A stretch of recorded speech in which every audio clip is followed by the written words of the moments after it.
Hello, everyone, and welcome back to D&D&D&D&D campaign number 1, Under Locks and Keys. When we last left off, the party climbed to the top of Paul's family castle and battled the Doppelganger that lied at the top. But breaking their word to the faceless spirits of the castle caused them to launch themselves into battle as well. And in the confusion, the Doppelganger managed to steal Paul's identity and force him to be the faceless, nameless thing. However, growing wise to his trick, Asari and Greylog managed to oust the Doppelganger as an imposter and rekindle their alliance with Paul, currently trapped in the body of a Doppelganger. However, the escape did not go as smoothly as planned. Within the sewers beneath the castle that acted as your secret entrance to make it past the defenses, you encountered the Bees Without Hives, the Dark Elf male rebellion that promised you back in Ostiliant that they would be participating in this hunt for the artifacts. And in their efforts to secure the Spell Twin Wands, followed you here and were holding Paul's family hostage. A chaotic battle ensued of illusion and darkness before finally a truce was struck. In exchange for the lives of one of the leader's men, they would give up the chase for now. And now your current objective is the Doppelganger, who is currently in the process of trying desperately to escape, as he seems intent on keeping Paul's identity for reasons known only to him.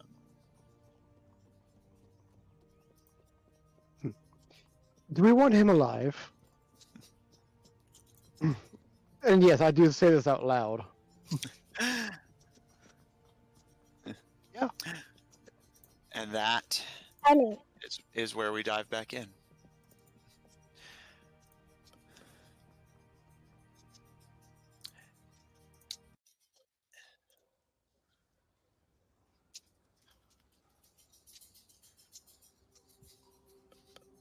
Okay.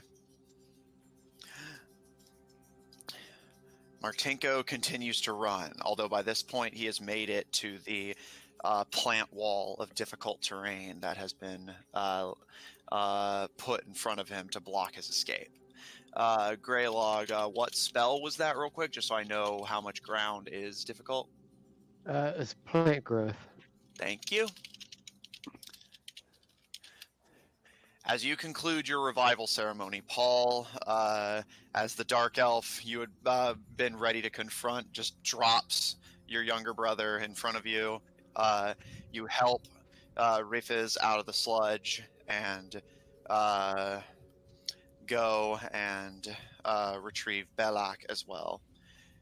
The Dark Elf that has your older brother is now climbing down with him and hands you Ramus kind of nervously, and the Dark Elves start to kind of group around their leader, who has his arms crossed and is just watching the Doppelganger run with a trace of what you'd call amusement. At this point, he has hit the wall of difficult terrain. And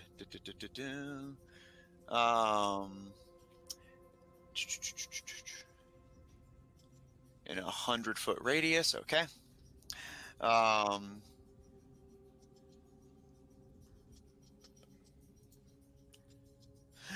And he begins to charge his way over the plants, which basically are the kind of natural fungus and lichens that are growing down here, now overgrown and slowing down the Doppelganger's progress greatly.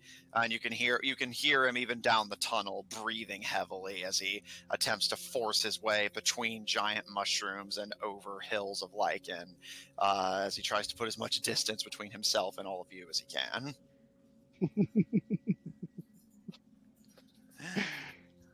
What would you all like to do? Paul, you gather up your siblings. They seem startled, but otherwise uninjured. And Ramus, as he is returned to you, gives you a smile and thank you, Laup.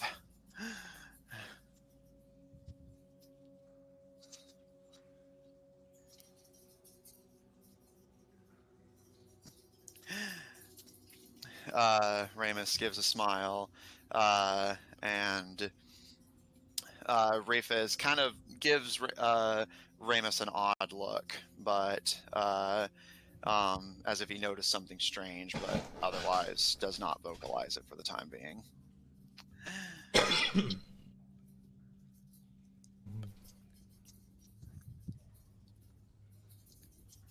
How far away has the Doppelganger gotten by this point? He is currently 115 feet away from you. Or no, yeah, because he dashed 130. He is 130 feet from you.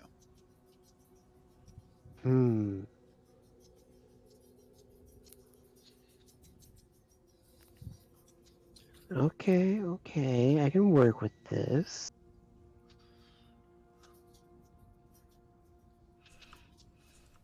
He's not gonna like it, though.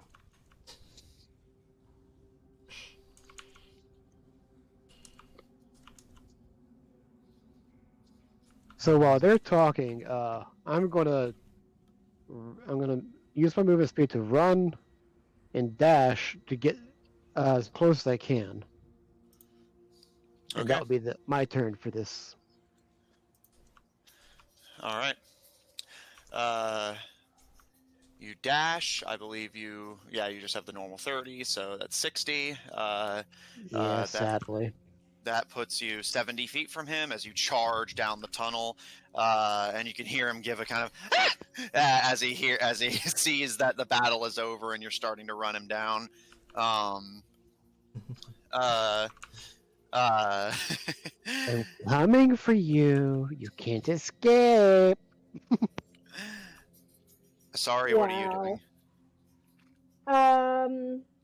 What is everybody else doing? Paul is just looking over his siblings to ensure that they aren't hurt, and Greylog is currently running down the Doppelganger down the tunnel. The Dark Elves are just kind of standing by and watching. Seem like they want to see how this plays out before they take their leave. Okay, so I'll follow Greg. Now, Greg, don't scare the poor thing. Oh, come on. At least gotta have some fun for this now. This caused us a little bit of trouble.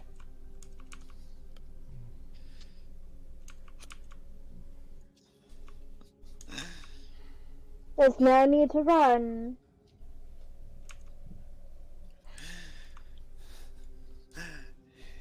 He is going to take the dash action, make it 30 feet deeper into the plant growth.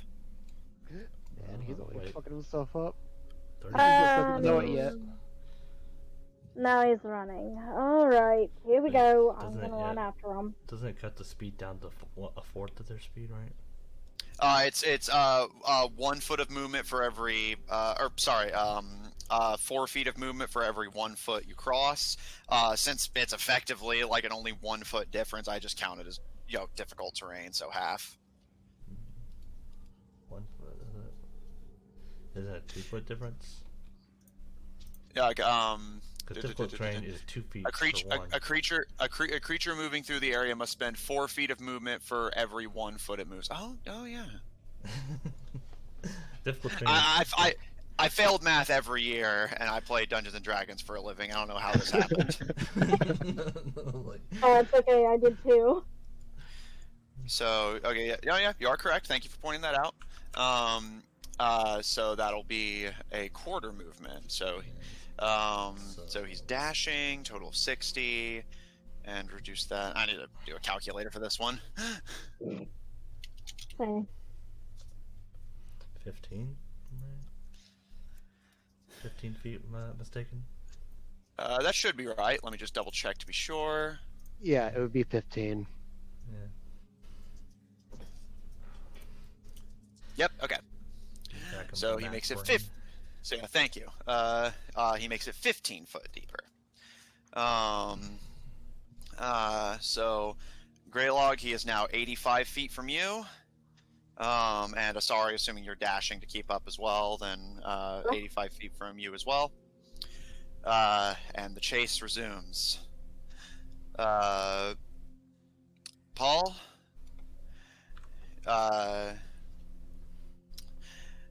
your siblings smile gratefully to you. They are tied up and restrained, but otherwise unharmed from the looks of things. The Dark Elves kind of glancing to all of you a little disdainfully, but otherwise not disturbing you any further. Just watching with amusement at the chase happening further down the tunnel.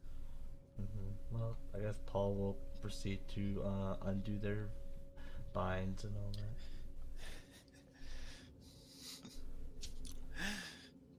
that. As you undo, I guess we'll just say from oldest to youngest, as you undo Ramus's bonds, they kind of rub at their wrists, and he looks to you for a long moment, and what happened to you? He kind of looks himself over. Frankly, I'm not too sure. Fighting that thing, a lot happened, and Ramus kind of scrunches up their face, and Rufus stares at them for a moment, and I caught that earlier. You can't remember his name, can you? I'm trying. I know you're important. I know I love you, but I can't remember who you are.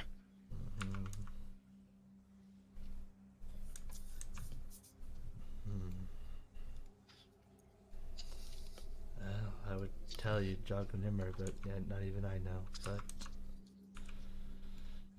as you said, you're important to me too. I know that for sure. That's all that matters. I've never been one to believe in destiny, but maybe there's something to it that we ran into each other, even in the other world.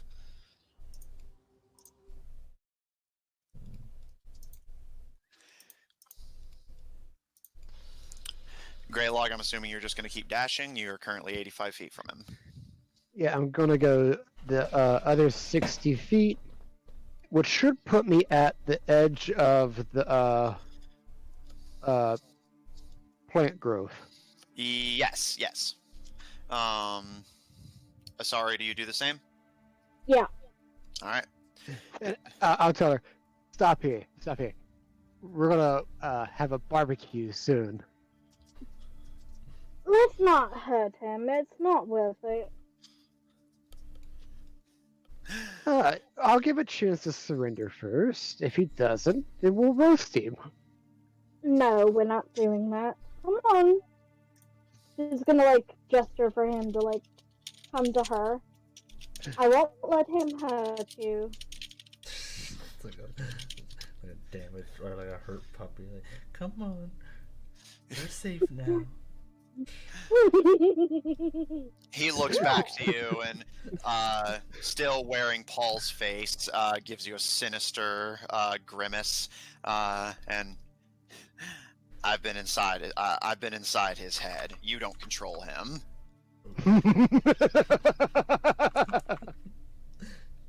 True. I'm not trying to. I'm just trying to get you to come over here instead of trying to run away. But you're not going to get very far. So you might as well come over. Let's negotiate.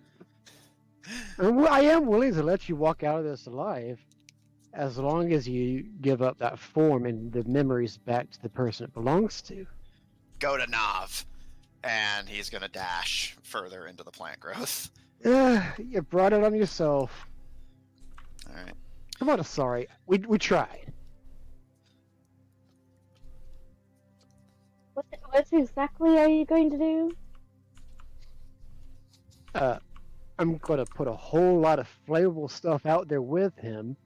Now, if that doesn't stop him, I'm going to light Love, it on fire. love. Are you sure that's a good idea? I mean, didn't they say that they were gonna put all the explosives down here?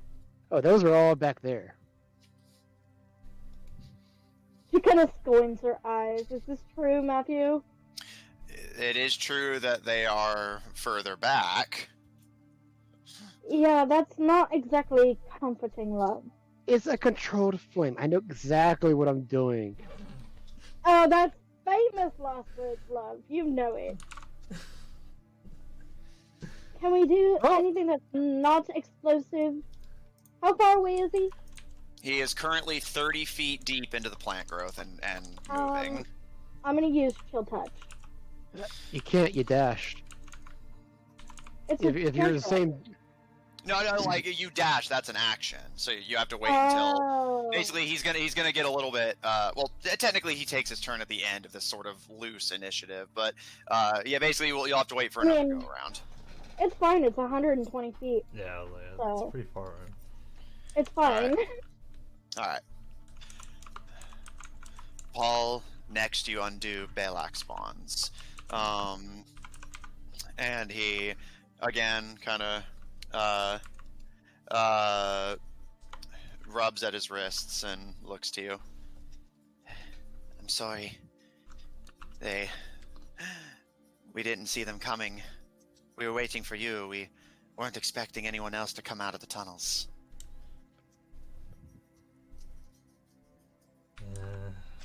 Well, I wasn't expecting them to show up. Frankly, I'm surprised that they came this far just for one thing.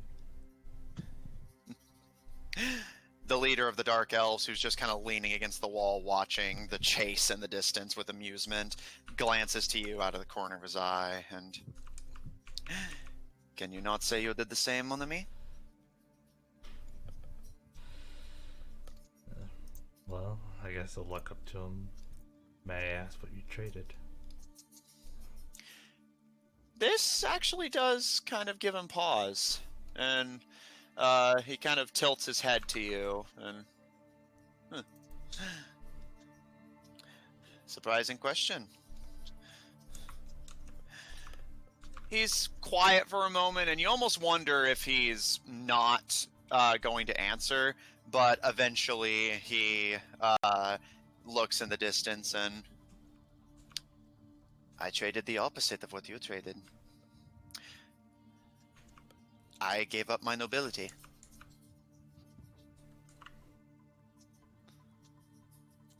Gave up your nobility? You have no memory of nobility? I have no memory of what brought me to where I am. Just that this is where I am and who I am.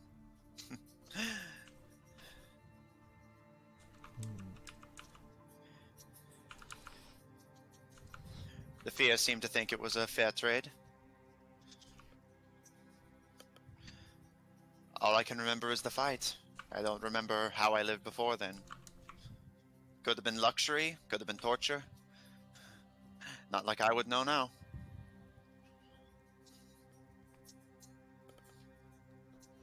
You? Well, if it, frankly, I don't have any reason to hide this, but I guess in a sense I gained back what I already took away from this world. Seems like you lost a little something on the way though, amigo. That was whatever that thing's doing. Doppelgangers.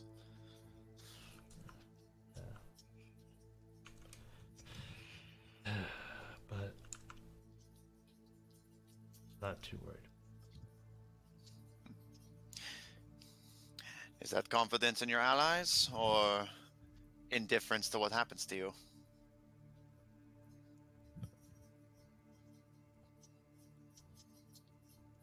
Maybe a little bit of both. You and I are a lot alike.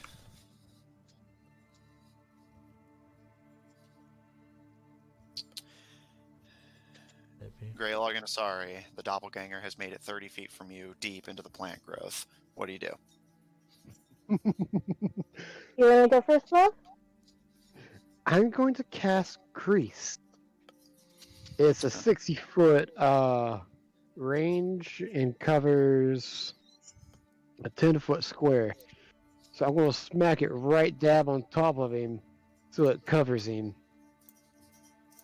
Okay. Last chance to stop, buddy boy. I don't know how much health you got left. This might kill you.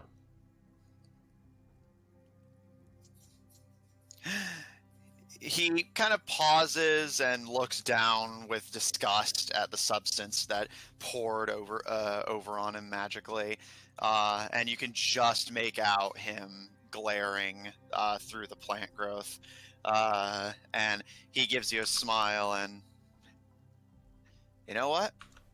Go ahead. This is actually way easier than what I had planned.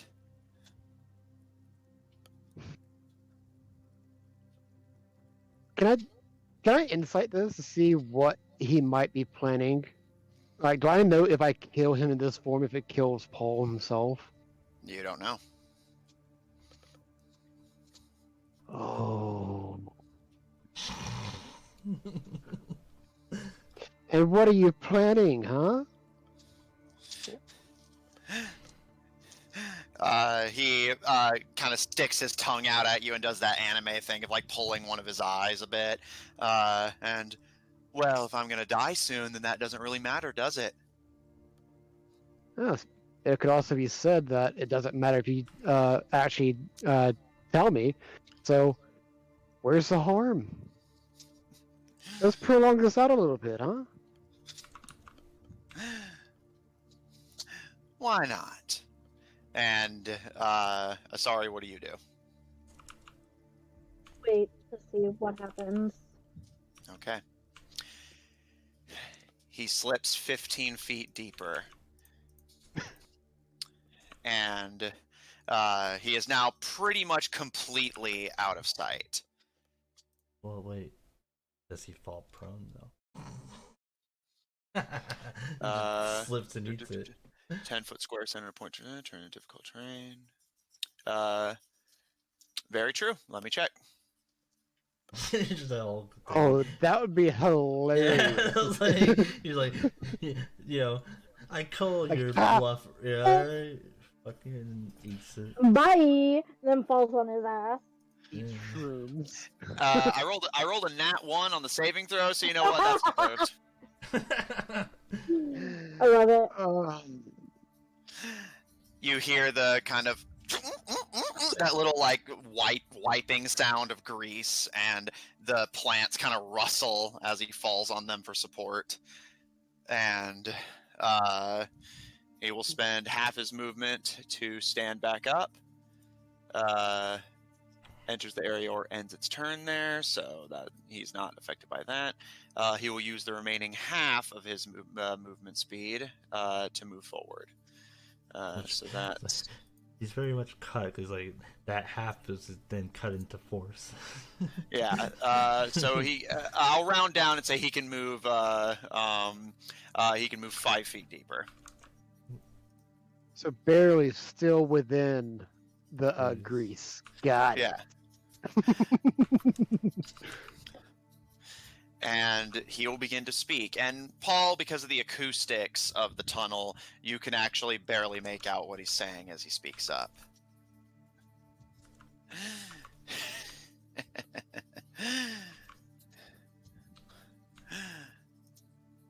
You have no idea the things that family has done, do you, cadets?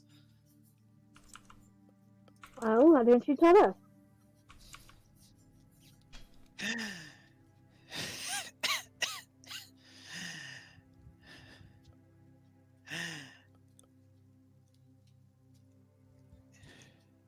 And are you talking about Paul or are you talking about Laup? Paul.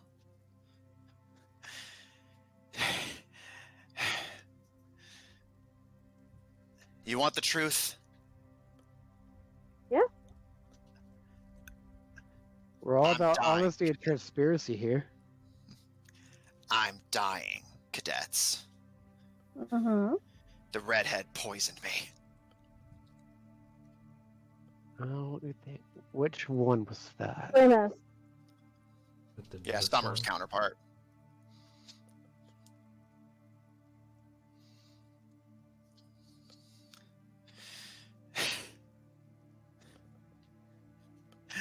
The doctors say I'm not going to last much longer.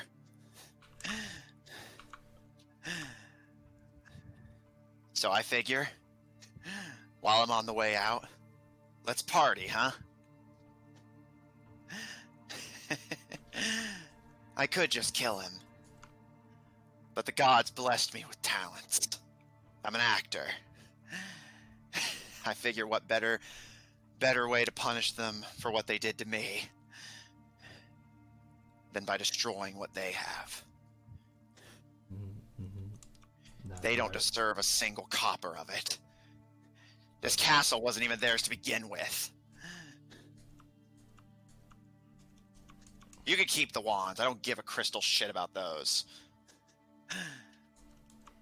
What I want is to destroy that family.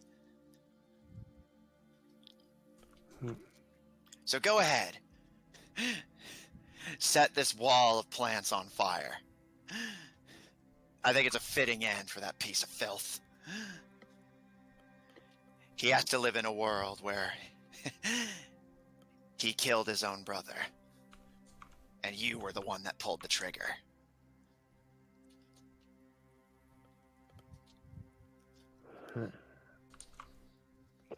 So you're telling me if you die, so does he. And he won't get his form back. That is correct, cadet. So go ahead, save me the trip. And you're saying you were poisoned, correct? That I was. So why not just get yourself a cure?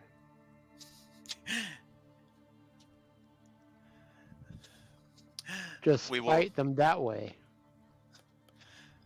We will pause for a moment there and circle back. Paul, again, you can make out what's being said from it echoing down the tunnel as you finally undo Rufus's bonds. And you can see Ramus, their eyes kind of slacken, and they look down at the sewer water gathering at their feet with a very visibly guilty expression. So, do I recall what happened, or? You were. I will say you don't recall anything like that happening. You do know that Ramus dealt in chemicals, so it's certainly not impossible. But you certainly don't recall Ramus deliberately poisoning anyone. Again, your family's always been famed for their kindness and generosity. Yes, yeah. Ramus will look at him and. May I know what happened? I'm sorry. He looks again down at the ground, ashamed. The Dark Elf, seeming a little more interested now, kind of leans forward and... Something you'd like to get off your chest, mon ami?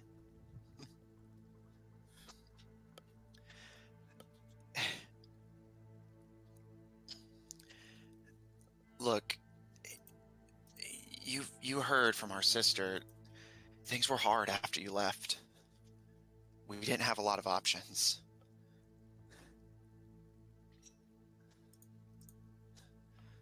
I lost the throne, and I had no way to take care of myself without it.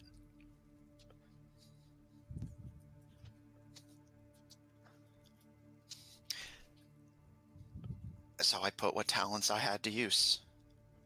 I sold chemicals, drugs. I made a small hut for myself out in the forest, said I would come back someday whenever And he nods to your 2 younger siblings. If they died during the war, I would come back. But I mean, you have to understand, these things, they damage you. I can't stop that. Everything has side effects. Drugs and alcohol, it's just poison. That's all it is. I didn't mean to hurt anyone. They kind of start like tugging at their hair, seeming like it's really like freaking them out talking about it.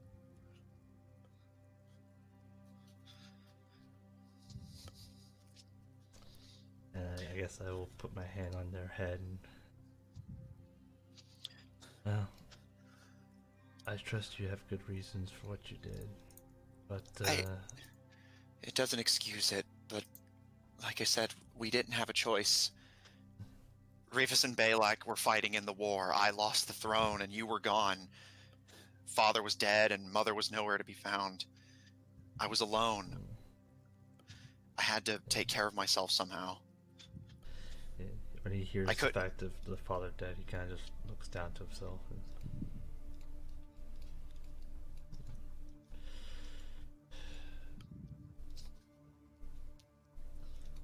whatever reason you had,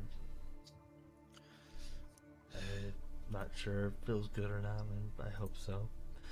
Hopefully you had a just reason, but I'm just hoping I could fix the reason.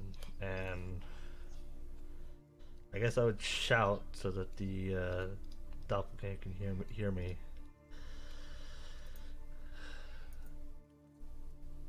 I believe I can heal you.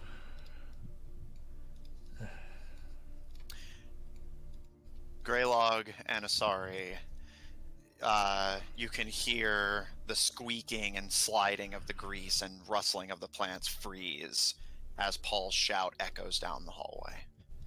The 2 of you are up. What would you like to do? I will wait.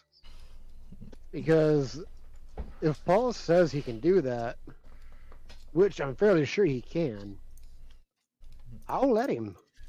If that's what it takes.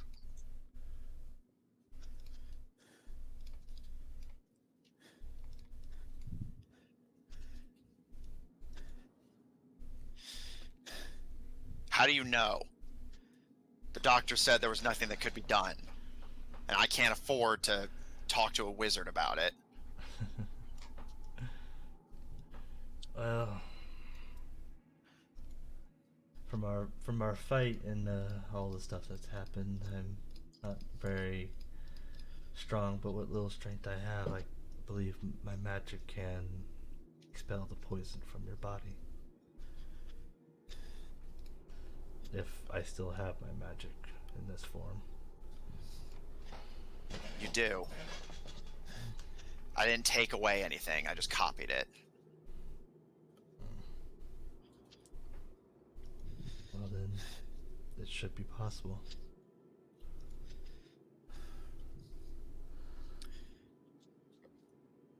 Paul, make a persuasion check. Okay. Cool. Negative. I have a -1, so. Oh no, that's perception. I have a +3 persuasion. Yeah, I was gonna say, I remember you being really, really charming. Charismatic, yeah. Yeah, that's what they always say right before the end. 18.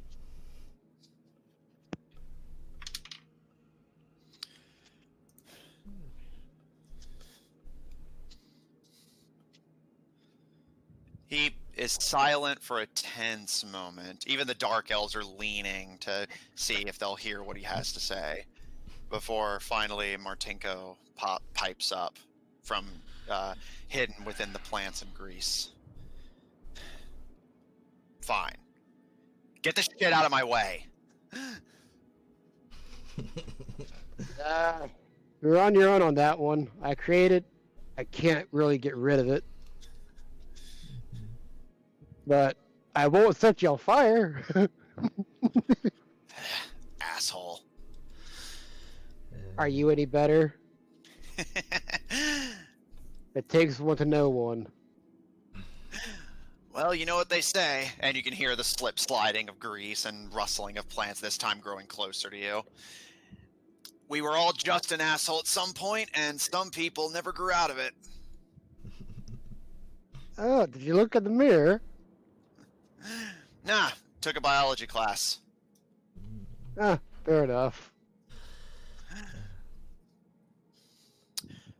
Paul, with the last of your siblings free, are you willing to approach the doppelganger who stole your identity? Yeah, he will kind of get up and look down at them,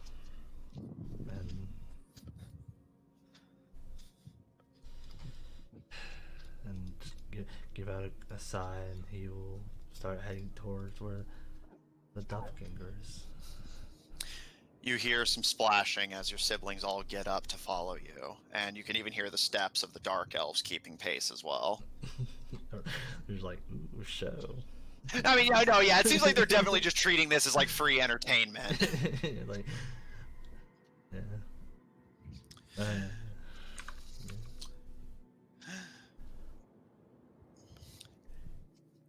Paul, as you approach, you see yourself clamber out of the plants, kind of pulling at some vines that are tangling around their legs. He looks greasy and dirty and covered in water, but otherwise uninjured. And he glares a bit as you approach and stands up straight to really emphasize that in your body he's much taller than you. You already heard what's going to happen if this is a trick. I don't plan on tricking you. So, what do I need to do? Give you my hand, sing Kumbaya? The hand part, no. The kumbaya, well, would be some level of entertainment, but no, you don't need to do that. Alright. Well, and he opens up his arms. Get this shit out of me, Doc. Okay, and he will take his arm, and I will use lay on hands. 5 points of lay on hands to neutralize a poison affecting the creature. You place your hand on his chest. Your hands gleam with healing energy. And his breathing evens, and he closes his eyes and sighs as you can feel beneath your fingers the poison of potentially years of drug use funneling out of his body. The effects of whatever he had taken from Ramus, both of them presumably very desperate, is slowly washed away.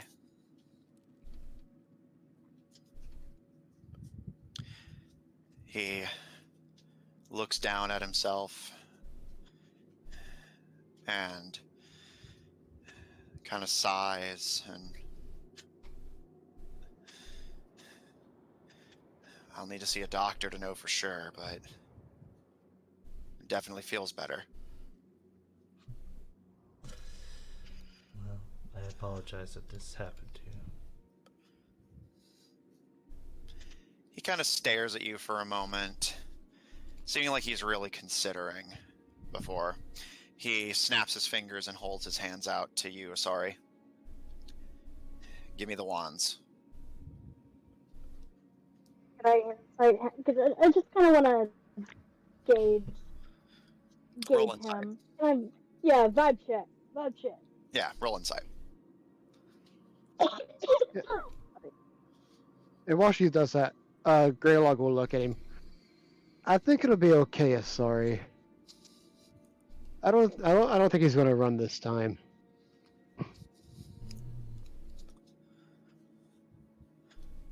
Something tells me he's got something else planned.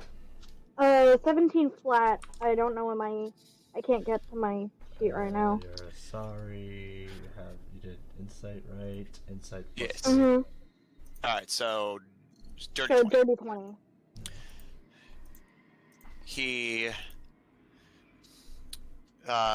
You get the impression that he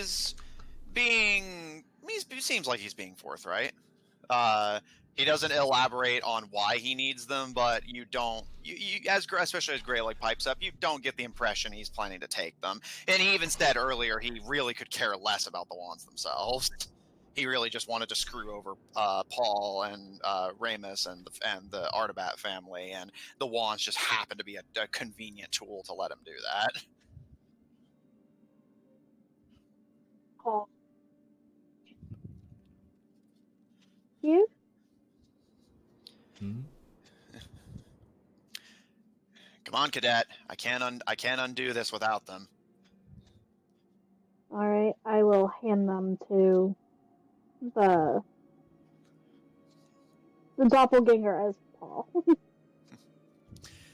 He takes the wands, presses one to your head, Paul, and the other to his own, and he makes direct eye contact with you as he prepares this, and kind of gives you a mischievous grin. And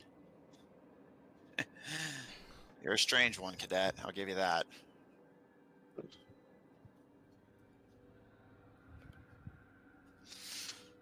And you all watch as, in a flash, it seems like nothing's happened. Paul, you find yourself holding the spell twin wands, and the doppelganger steps away from you and looks down at himself and kind of like stretches and admires his form. And you get the impression this, given the shadowy, faceless nature of it, is likely the closest he has to a true body. And he stretches and admires it and speaks, and you all note that his voice has a much more neutral, almost like metallic, like robotic tinge to it. Like even his voice will not betray any individuality or identity.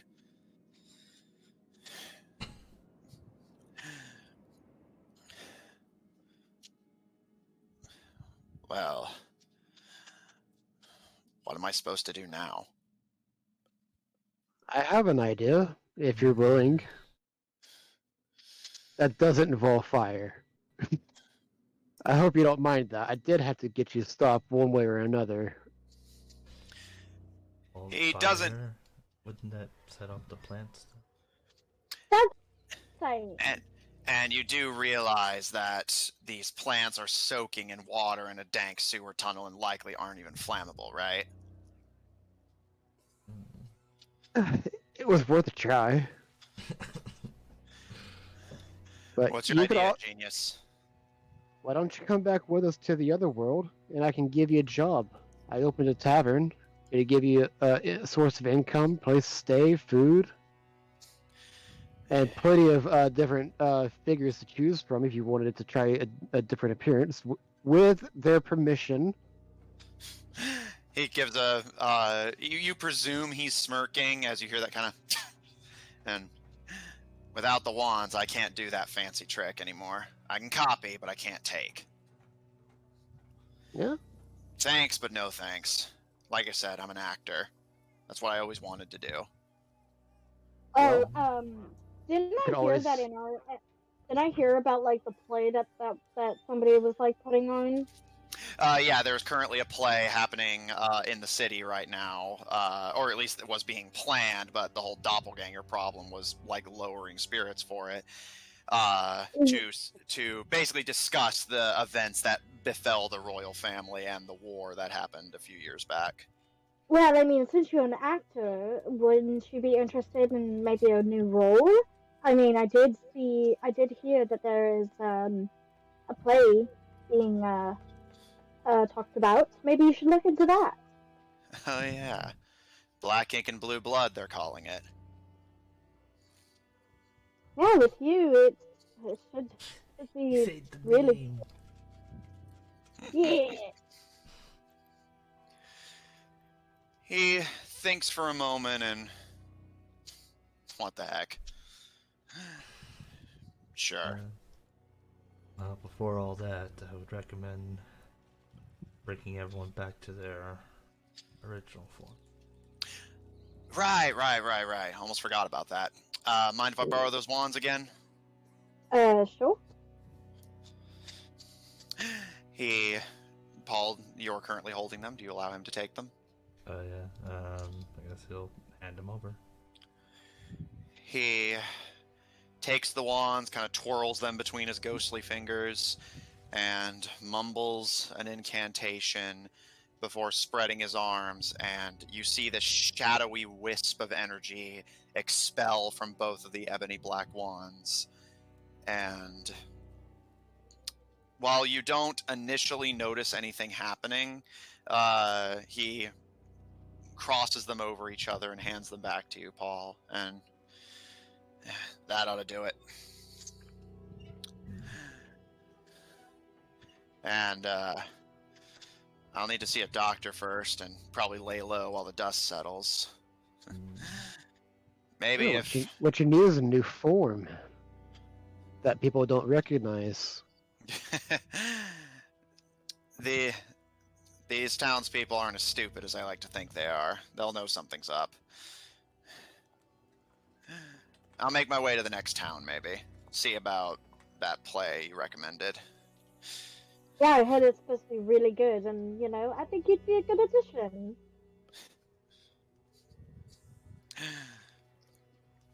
He kind of is silent for a moment, and you almost get, again, he doesn't really have an expression, but you almost get the impression like he's not really used to being just complimented. Aww. Thanks, cadets. I'm curious, why do you say that?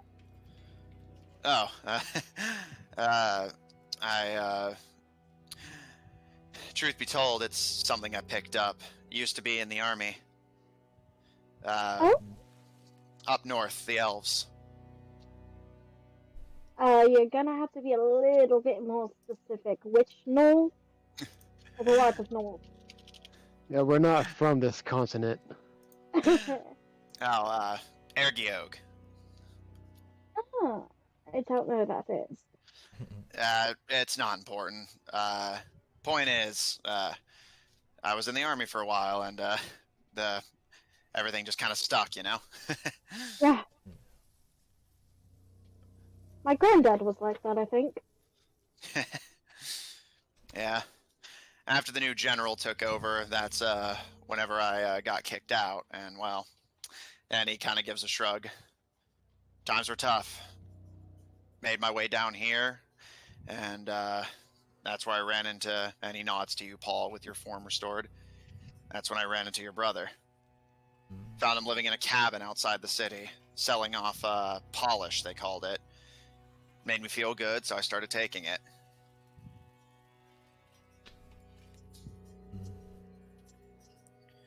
Important is that you're all better now, and you're gonna start a real job this time, right? Assuming the doctor gives me a clean bill of health? Sure, cadet. I can't wait to see you in it. Well, I guess I'll tell them to keep a seat open for you. You know what? I'll give him 20 gold. Here's some extra money to help with your doctor visit. Again, he pauses in surprise, but eventually, thanks.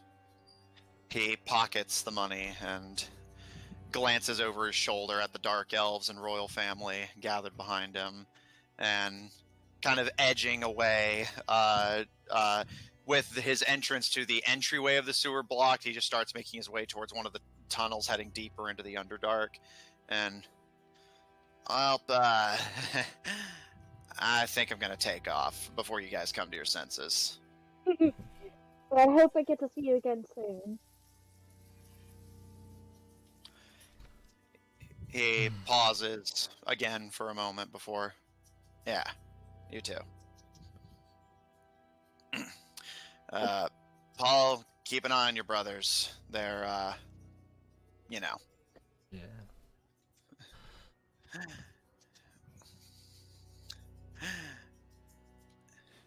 I'll turn One to of these, Greylock. I like him.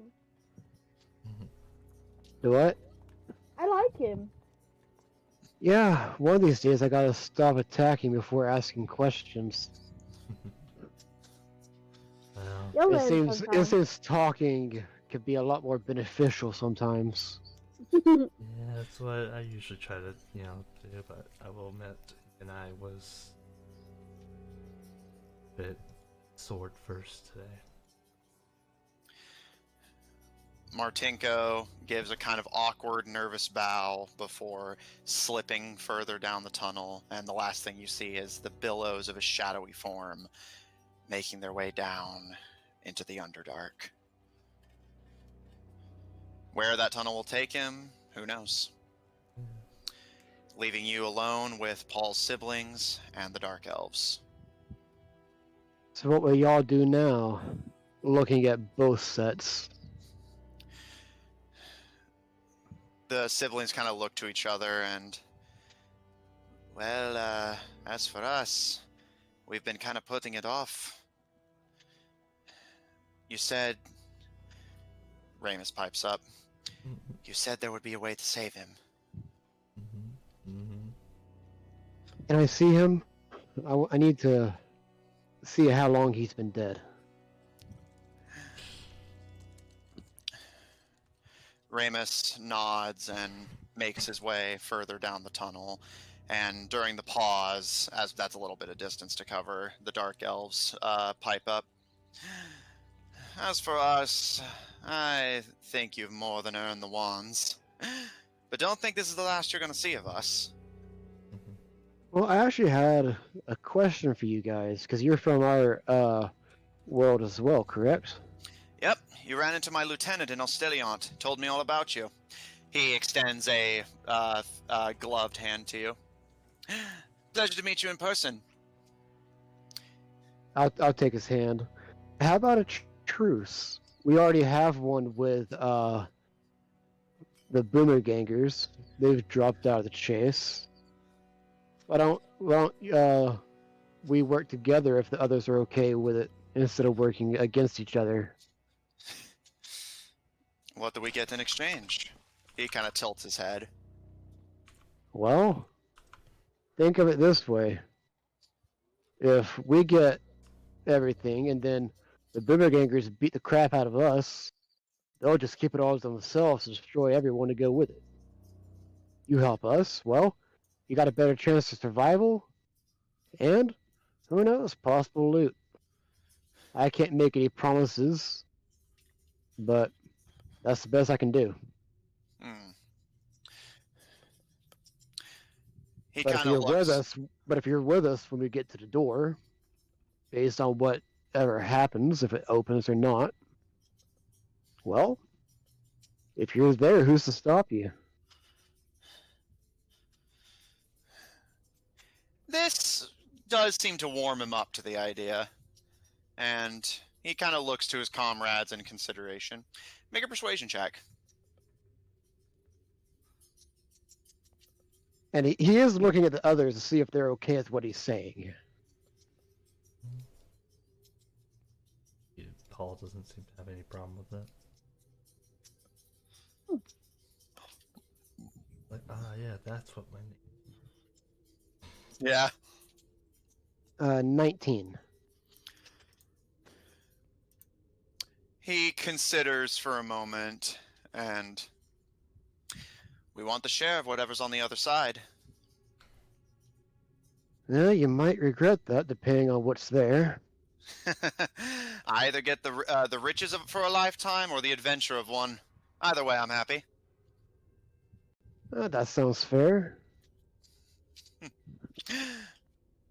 He thinks for a moment before looking to his comrades, who, for their part, again, don't seem against the idea. A few of them seem a little apprehensive on how trustworthy you are, but for the leader's part, he seems. Think it over. Talk with the rest of your leaders and everything. You know where to find us, correct?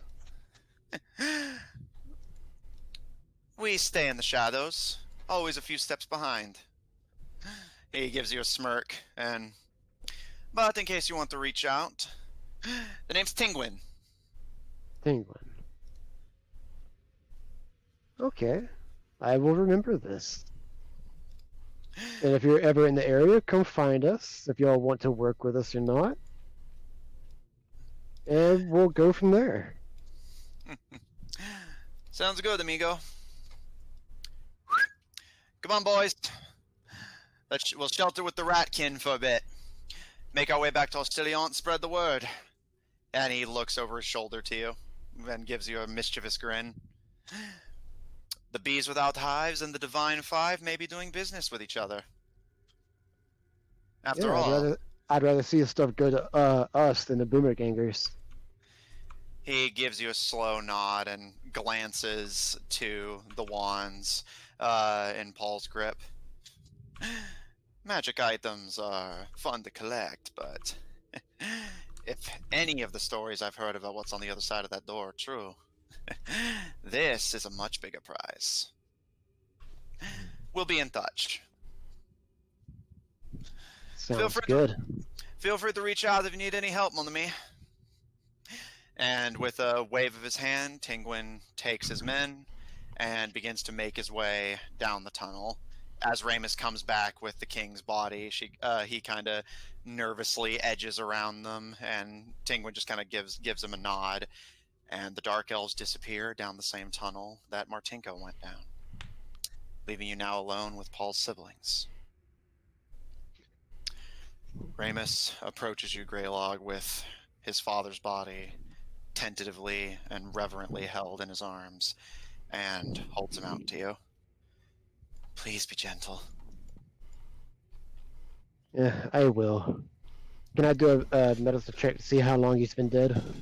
Roll medicine.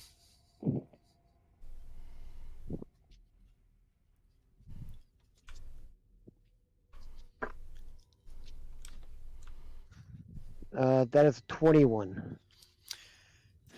Physically, it appears as though he's only been dead for maybe a week. But I will say you do know from the descriptions you were given by Paul, by the siblings, and by their fallen sister, he's likely been dead for a few years, and just whatever infection he had preserved him to some degree. So more than likely, he's been dead for a few years, but physically speaking, it seems like he's only been dead like a week.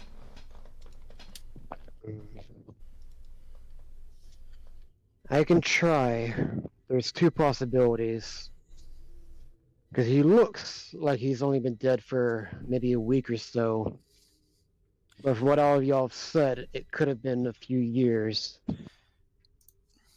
So I can try, but that's the best I can do. It'll either work or it won't. Magic is finicky like that, sadly. You can see the brothers all kind of glance to you, Paul, with a bit of a smirk.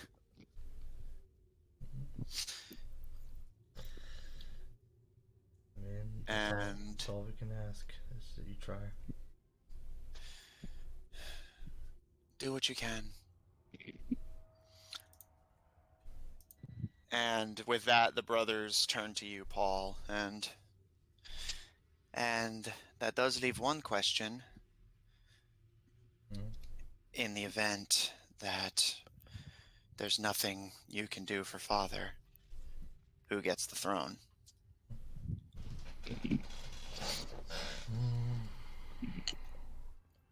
mean,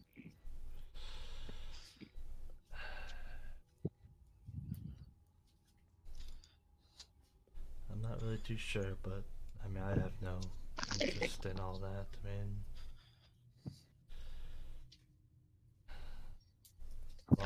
as long as the people are looked after, then that's all that matters.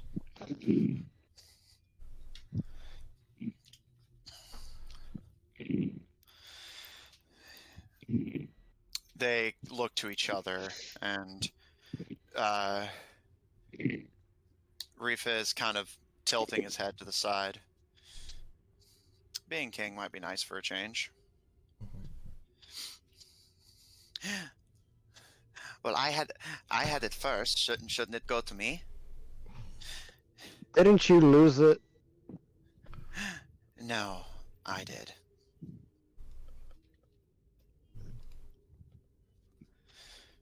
Well, what if we let the people decide? They kind of. Well, what about you, Paul? Are you gonna stay and help, or are you gonna come along with us?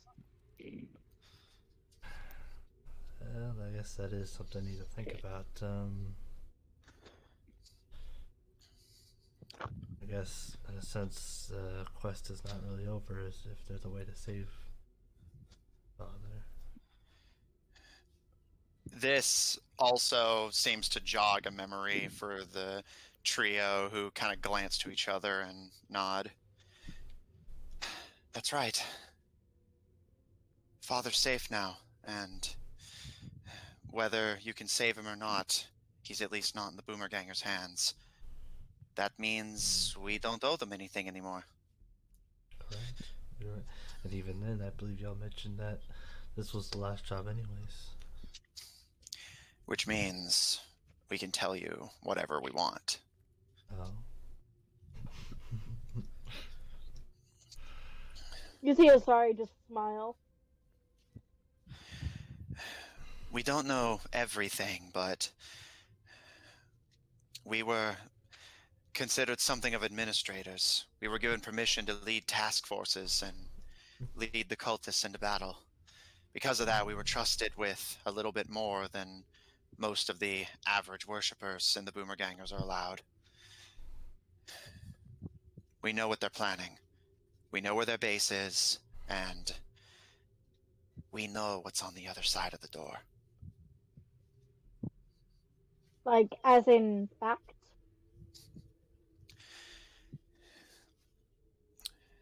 As close to fact as any of us can get. It's possible he was lying to us, but I don't think he was. I think, in fact, we may be some of the only people in the Boomergangers who know.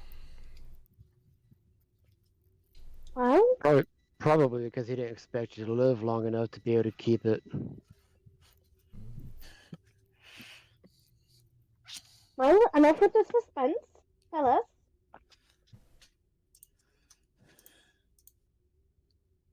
They kind of glance to each other and give a nod.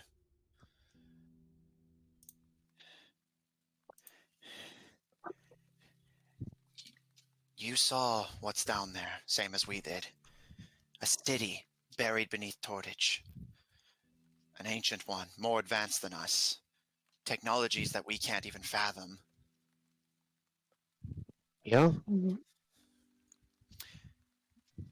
People have been searching for that place, if it even existed, for centuries. Every time there's a divine council, the search begins anew. It's the only time that someone can get in. People found the city, but even fewer found the door, and fewer still know what's behind it. Nobody can agree if it's treasure, if it's magic, or some kind of curse. Truth is, the answer is somewhere in the middle.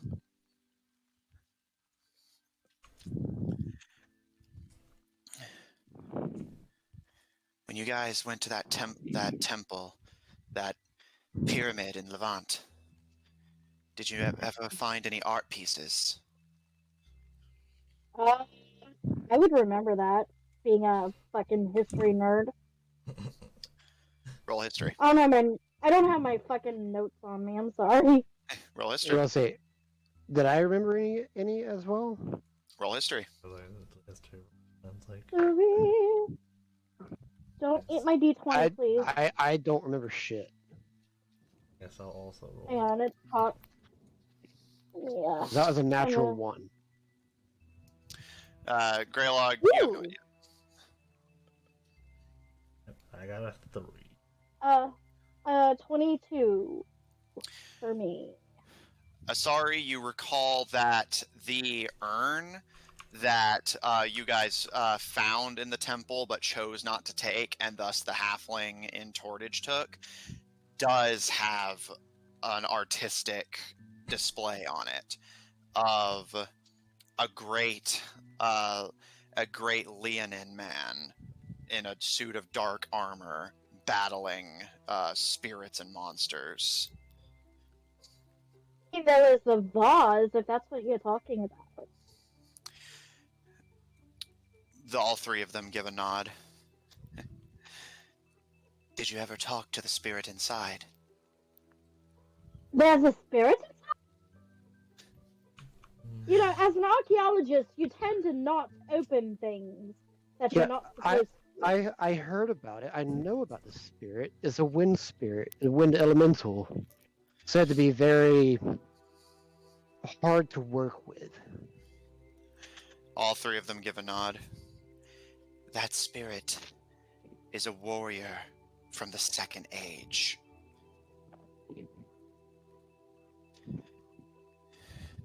Back then, when you died, your soul had nowhere to go, so you stayed.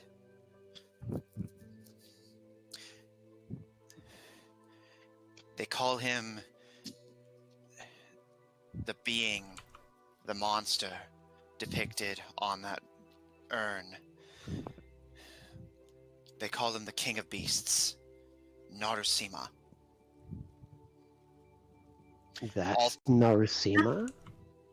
All three of you do recall that being the name the elvish elder of Avaben's village spoke of with nothing short of terror. That makes sense. Maybe we should go talk to our little halfling friend.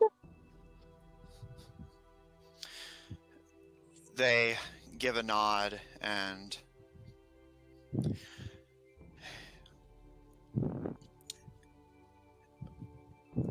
Boomergangers have been reverse engineering the technology, figuring out how Jeremy, you're breathing into the mic, Hub.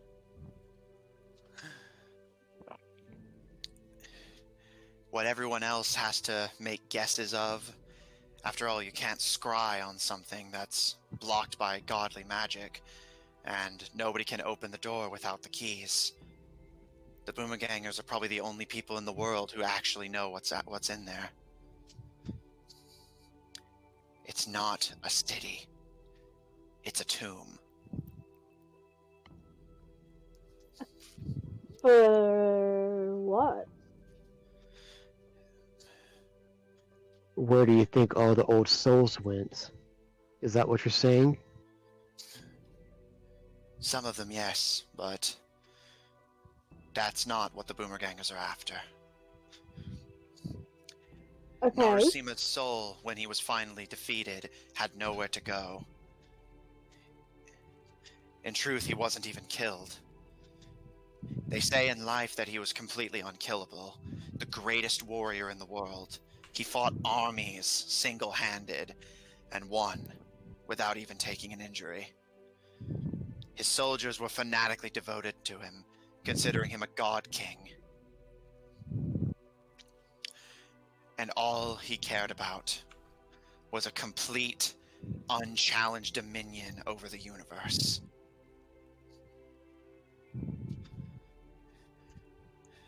But they and the Boomergangers agree on something. There's nothing magic can do that technology can't do better. The Boomergangers... Just let him talk. Let him talk. Sorry. You can disagree with him later. We're getting information. Balak pipes up. They told us about it. We thought it was weird that they were a cult, but didn't seem to have a god. And the master finally decided to show us. They say contained within, on the other side of that door, is the source of all magic. and sealed away with it is Narusima's soul. The Boomergangers think if they can find his body, restore his soul to it, and destroy the source of all magic, Narusima can have a completely unchallenged dominion over the world. That's what they want. A world without magic. A world where technology makes all the decisions. We don't know why, but the leader has some kind of bone to pick with magic users. Well, after seeing one of his robots, I wouldn't be too surprised in what he does to his people. I've been without magic for like a couple hours, and it sucks. He wants to do that to everyone in the world. Forever. If they accomplish this, there will be no going back. According to him at least, take it with a grain of salt, magic was given to us, to our world from the stars. If the Boomergangers take it away, we can't restore it. Everybody will be without magic.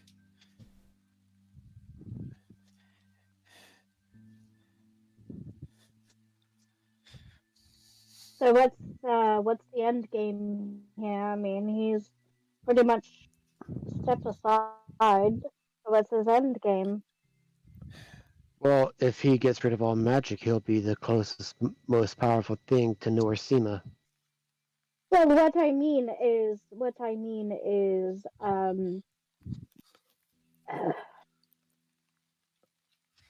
he's pretty much like told all of his company to not bother us while we look for the bit. So what's his end game with that? You already told us. You gather it. Yeah. And he'll claim it when we're done. Yes, I do recall that. I think we need to make a bigger alliance to go against him. Like who? Everyone. Pirates, mages, gods. Because if he gets rid of all magic, it gets rid of theirs too. And what's a god without magic but a mortal being? Well, I mean, I think gods don't really. Never mind. I'm not going to go into that with you. Either way, the point still stands. Yeah, it's bad. The siblings look to each other and we already told you where their base is. It's on the moon. On the moon, okay. How the fuck are we gonna get up there? I don't know. They're definitely not using magic to do it. That would go against their creed.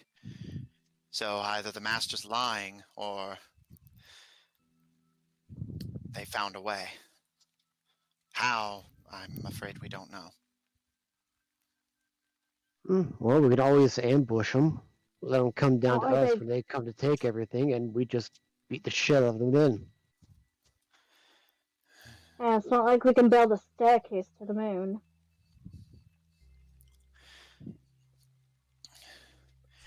They always made sure we were unconscious and couldn't see what was happening when they took us up there.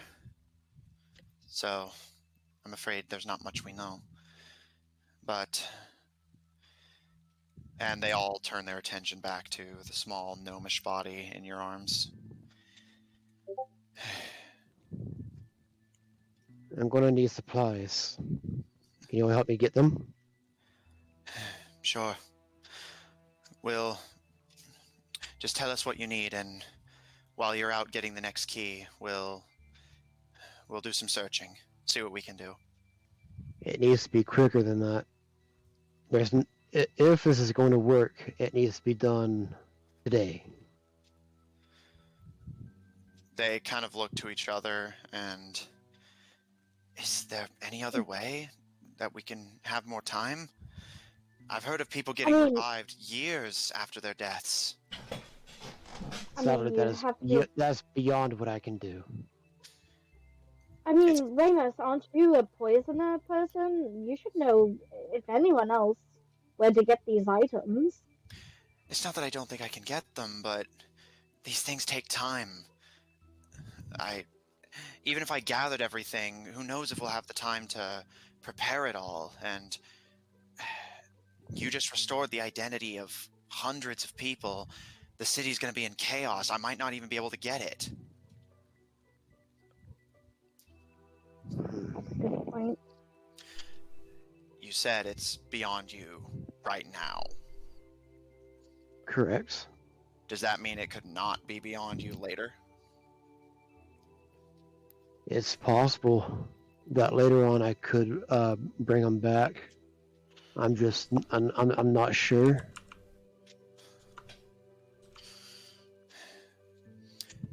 Ramus kind of drums his fingers against the side of his arms, and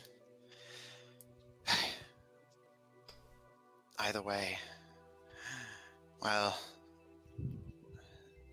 that gives us an option. Paul? Yes. Paul. Oh. And puts a hand on your shoulder. Yes. I'm sure this journey's been a lot for you, but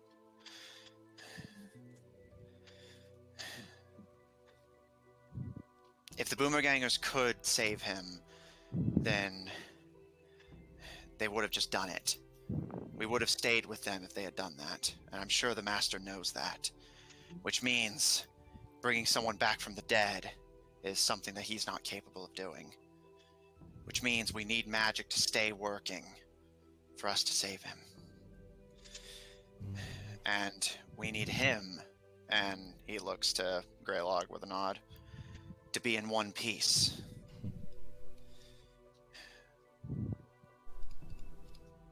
I know it's a lot asking you to leave us again, but we're together, even if we're not near each other. Would you be willing to return to the waking world and help us save him? Protect him and make sure he gets strong enough to bring him back someday.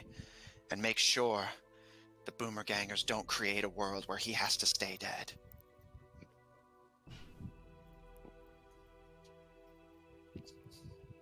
Can you do that for us?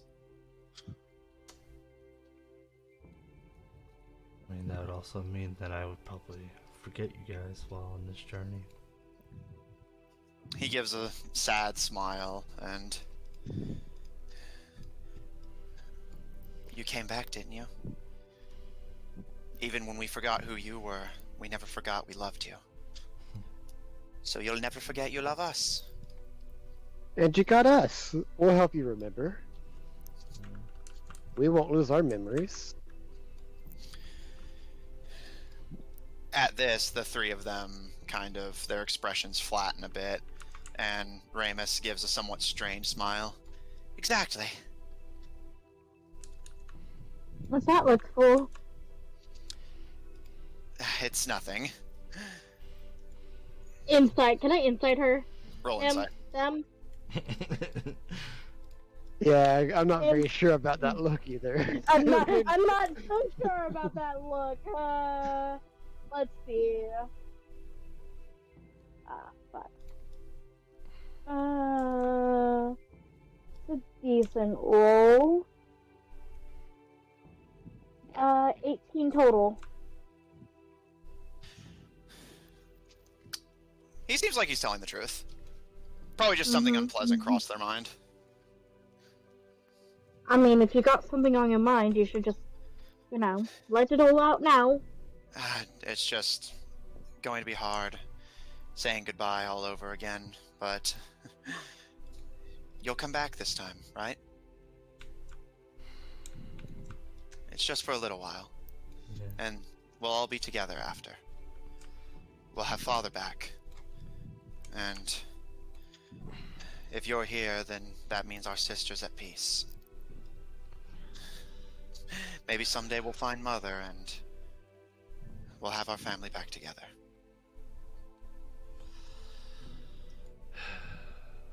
Well, if it's if it's to save Father, and also I will do it. All three of them embrace you. And you can tell it's the embrace of knowing that you may not see each other again. If something tragic happens to any of you, this adventure is only getting more dangerous by the key. More factions are getting involved, all with their own agendas, and more than willing to kill to get what they either think is ultimate power or ultimate wealth. Even the bees without hives are just doing it for the fuck of it, basically. I don't know. I got more that they're doing it for the adventure. Well, yeah, what is doing it for the adventure, but doing it for the fuck of it? That is by definition doing it just to do it.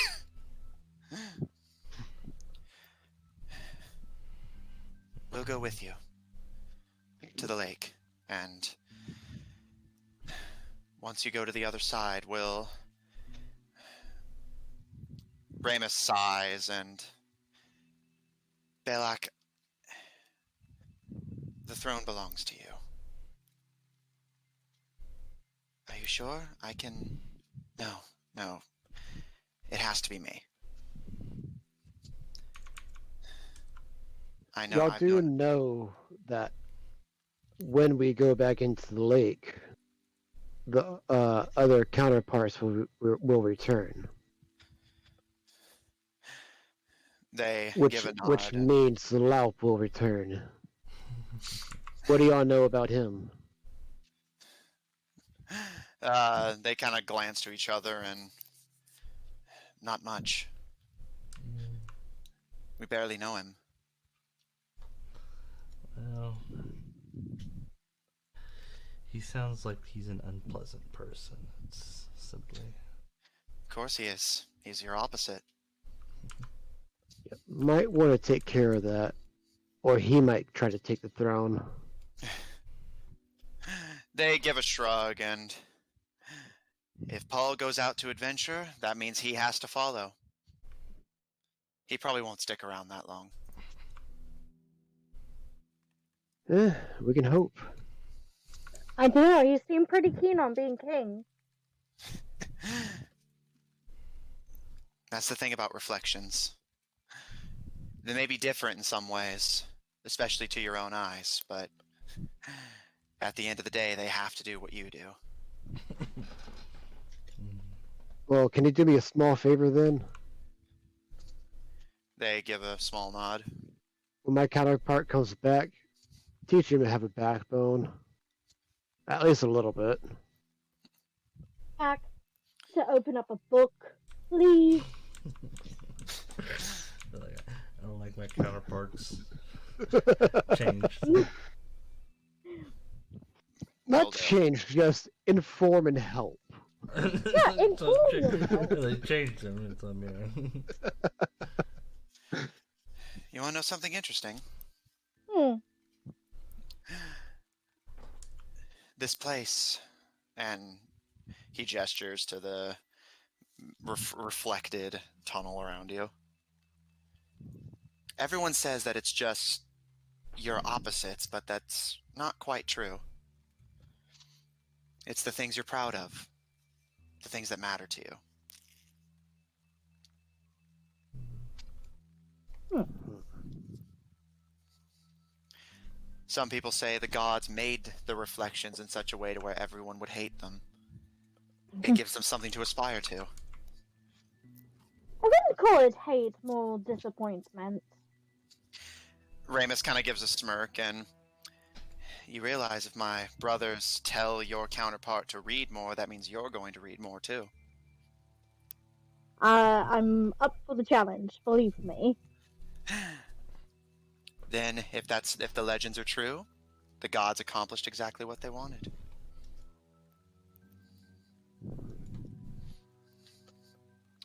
I guess I've got a lot to learn too, then, if that's how it is.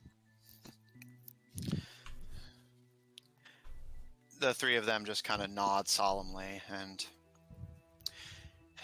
Balak, Riffiz, you guys stay here. The people need a leader, now more than ever. I'll go with them to the lake.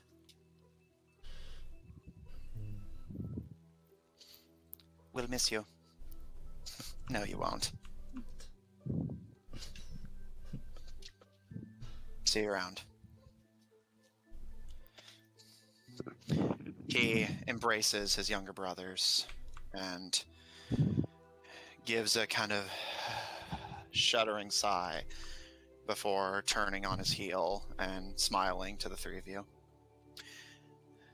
Well, whenever you guys are ready. Oh God, am I ready? Well, we need to get out here first, and I guess the plant growth to look towards that, which I'm pretty sure is towards where we came from. Yep.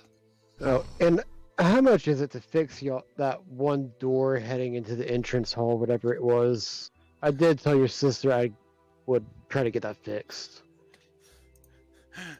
Ramus I somewhat quirks a brow. Some fool locked it. They stare at you for a second before.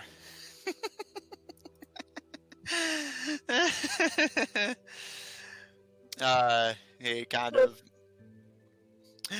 pulls back his hair and about 200 gold should do it. I will. Let me see if I have that much. I think I might. Let me see. Yeah, I do. I have that much. I will pass 200 gold. Ramus nods and passes it. Initially seems like they're going to pass it to Riffiz, but then hesitates and gives it to Balak instead. Why don't I get it? You can't be trusted with money. I love it. I love it. I love it.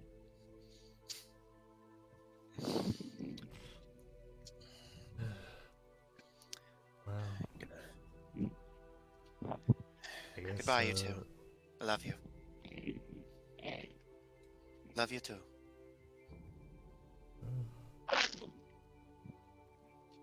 Necessarily goodbye. Yeah, we have to get out of here, and unless we break down the door,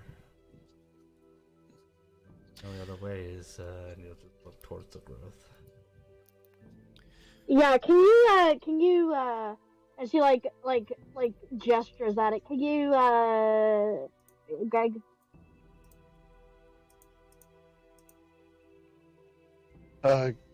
Can you repeat that? I don't understand what you're saying. Oh, she was asking if you could deal with it. If you could like dispel it, maybe. Mm-hmm. Do I have? Well, it's all natural. It's not illusions. It's not something you just dispel. Well, it's not like this well was getting water anyway. And with that, Ramus starts to just kind of edge their way through the plants.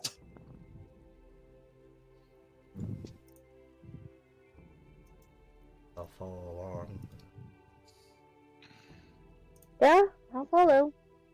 My bucket, anyways. Can't leave without bucket. It's the best part of the adventure.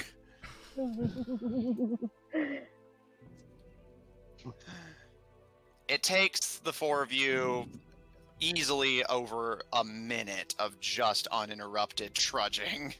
But you eventually breach the other side of Greylog's wall of plant growth. I did sorry. It's just like, Greg, next time you want to do this, don't. Well, I'll try. You did stop him, which gave us enough time to talk to him, but definitely unpleasant.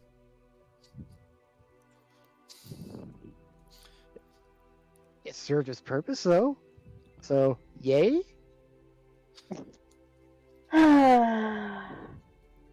Hey, not one of my absolute worst ideas. No. You've had worse So- ideas. Exactly. So be happy it wasn't the worst.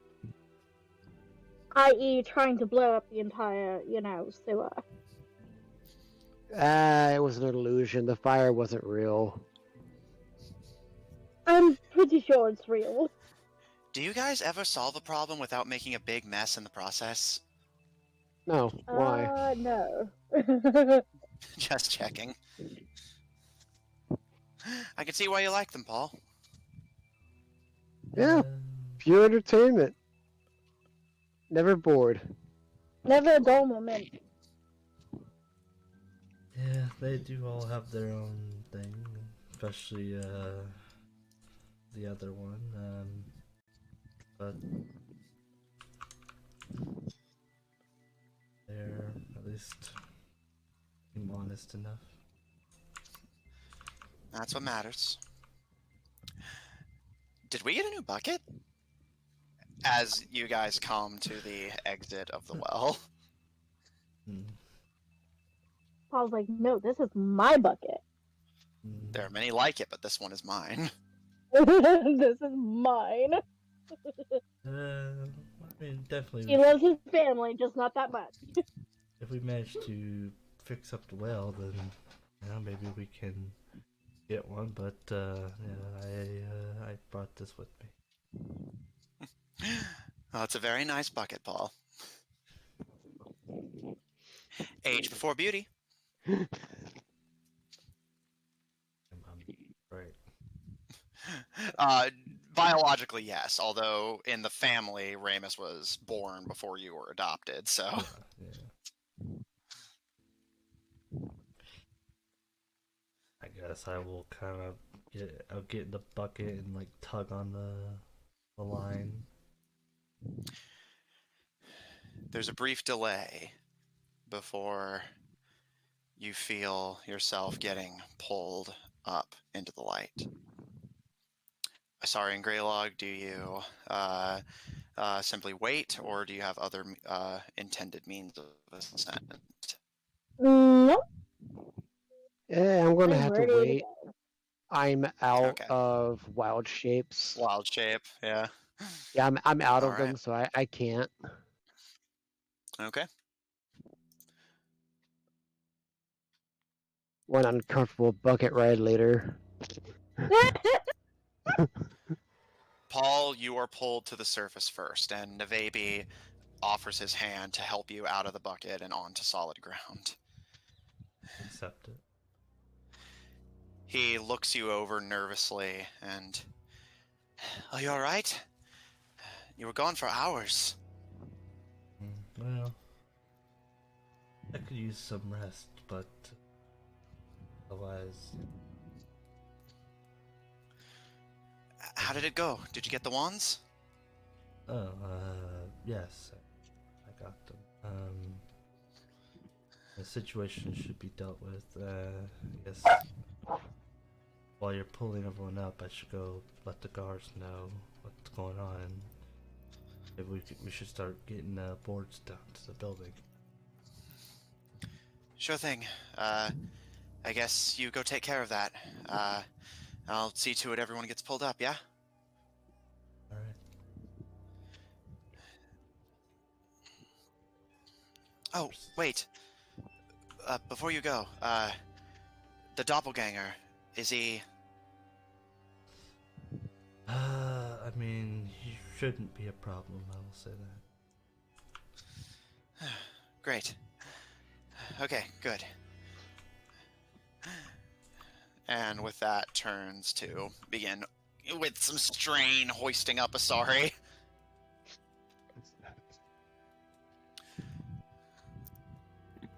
After a delay, Greylog, you two are pulled up, and Navabi looks a little confused whenever there's another tug, and pulls before Ramus is pulled up. Navabi takes a visible step back and looks to the two of you. Wait, Assuming, It's okay. It's okay. but they attacked us. Well, they attacked you at. It's alright, we're friends now. You guys make a habit of that, huh? Quite often. You'd be surprised how many people attack us actually turn out to be, well, sometimes they're better, sometimes they're dead. This one turned out better. And let me emphasize my gratitude for that. Well, as long as you're not hurting anyone. Paul went to get the guards, let them know to tear the boards down to the castle. Guess that means everything went smoothly? More or less. Everyone should be back to their normal selves. That's great. And Paul, as you make your way through the quiet capital of Quaisor, you make your way to the front gates, where you see a small contingent of guards is gathered and kind of whispering to each other, but they promptly stand to attention as you approach. And the guard you first spoke to steps forward eagerly and, putting his hands on your shoulders, kind of looks you over and... Are you alright? Yes, a little tired, but... Where are your traveling companions? They're being brought up from the sewers, but I managed to deal with the problem. He initially seems like he's smiling and he seems like he's going to speak, but then one of the other guards pipes up and... How do we know he hasn't been replaced? He went in with a group and came back alone, didn't he? That is true, I guess, but and frankly, I've learned that that method of, cutting myself it actually doesn't work. Seems like he also steals your powers as well, so.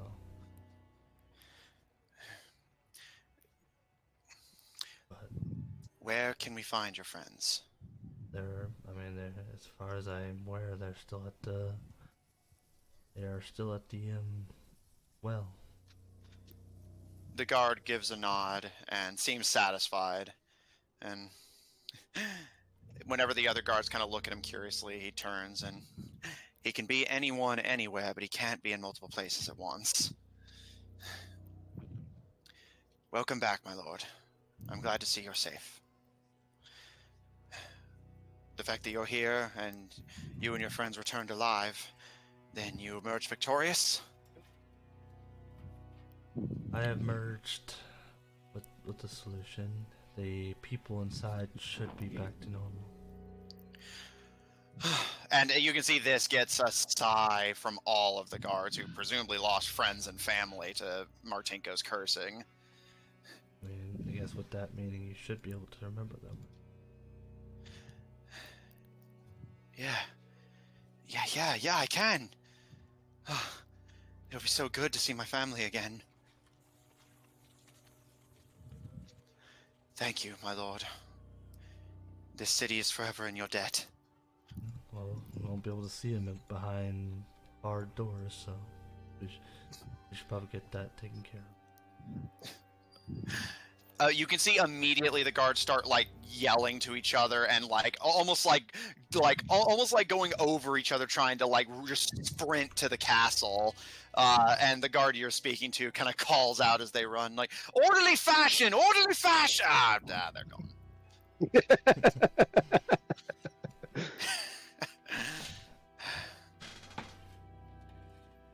You've done us a great good, my lord, and it'll be a welcome pleasure for our families to be reunited, our people to be at peace, and to have you back on the throne where you belong. Well, I'm probably not be on the throne, as though I do have some other news. they'll be probably presenting themselves soon. So, but I found most of my brothers. I found my brothers. So sadly, sister was. It was a great tragedy when we lost her, sir. I only hope you were able to put her spirit at peace. I believe I have. They both, but he gives you a nod, but your brothers, Ramus, Balak, and Rufus, they've returned to us. Yes, they are. They should be also at the well. And I will be probably going off again, as my mission to save our king is still underway. I see. Well, he made a fine ruler in your stead, my lord. Balak, I'm sure, will look after us, as will your brothers. Thank you for everything you've done for us. And he gives you a bow and holds out his hand to you. I guess you'll accept the hand.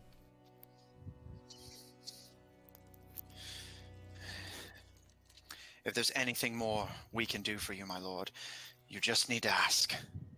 Our armies are at your disposal, our resources, everything. I don't think it's an exaggeration to say we owe you our very continued existence.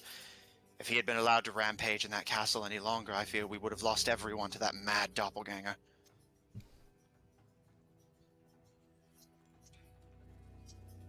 Well,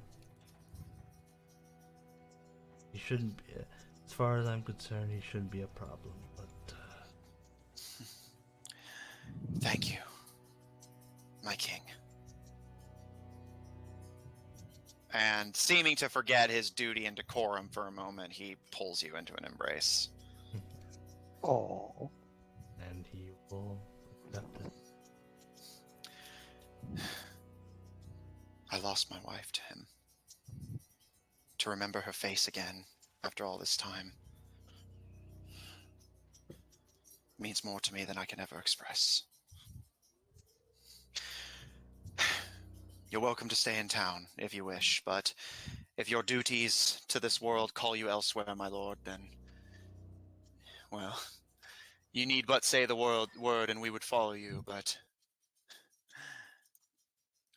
we are more than willing to remain here and protect the homeland and your family until you return. Well, I mean, I think it's, if I'm not mistaken, it's fairly late. We never really Yeah, no, it was twilight when you first engaged, Martinko. It is, like, well into the night now. Yeah, and then, well, frankly, it's already too late to go exploring, and I am quite exhausted, so I might stay for one night. By all means, please.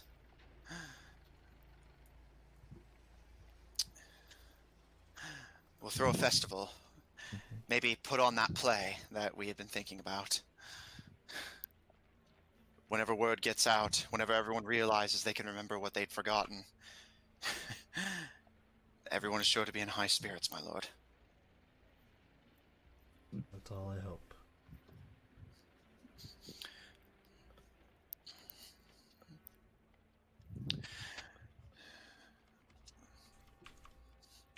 Well, I may be on the tired side, but I like, does the arm, moving his arm around, but I still should, be up and ready to help with the removal of the boards. Thank you, my lord. That's assuming the men don't tear it apart like animals. I suspect they'll be joined by the townspeople shortly. But, much like you, duty calls. I should accompany you back to the well to ensure that this truly has gone off without a hitch.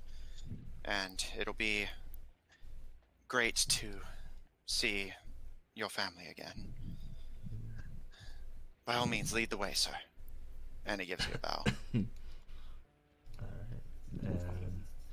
And he'll then proceed to go back to the well.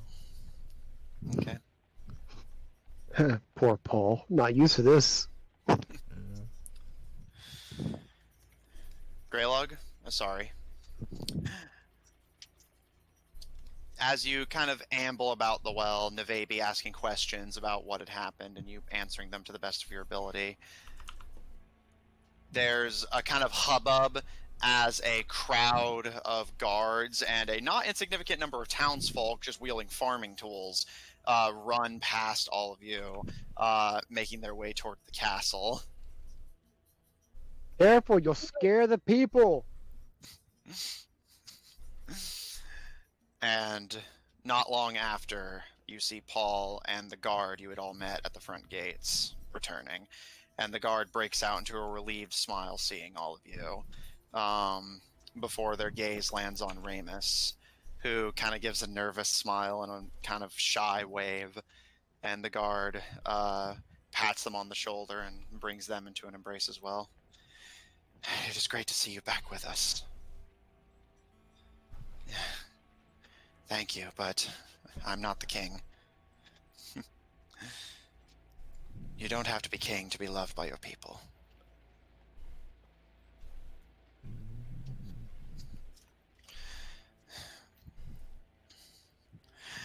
Paul, from here, you can already hear the shouts and bangs of the townsfolk. The mob, basically, just literally tearing the boards off of the front gate so they can see their family and loved ones again. And you can hear quite the hubbub from the castle itself, as presumably everyone is regaining their sense of self and trying to figure out what's going on.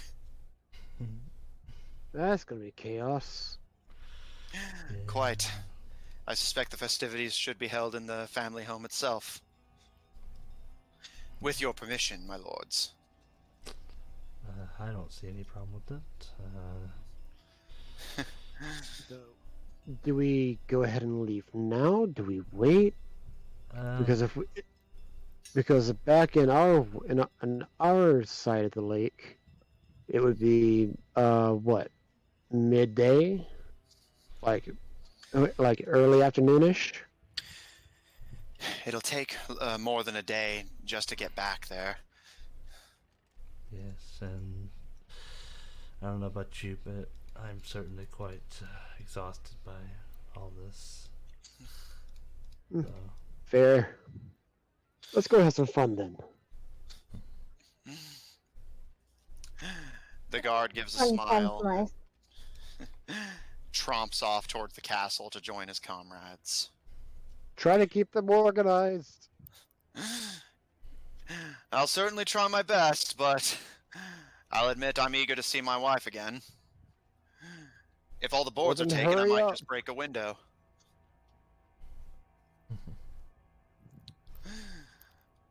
Leaving all of you alone around the well with Ramus and Nevabi.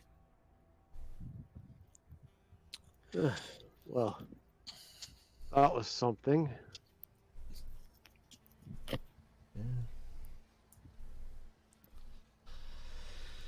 Yeah, but it's over. For now. I mean, we have the wands, and by the sounds of it, nothing should be coming after us. So unless there's another group of people who wish to go after us and decide to take on that deal. There's still the pirates, but I'm sure we can negotiate with them too. So we have 4 keys, and our enemies have, from the sounds of it, 2 now? 2. So that means there's only 2 left, right? That's correct. We're almost done. I don't know what home is like for all of you, but I'll admit I'll miss you guys. Don't worry, we'll be back. Yes. At least once more. I've got a promise to keep. I hope not. I do miss my magic. Well, offer something else next time, other than a free reign to take whatever they want. She's just gonna scowl at him. Maybe they can take your voice next time. You're gonna get hurt. Oh, you wouldn't hurt me that badly. You like me too much for that one.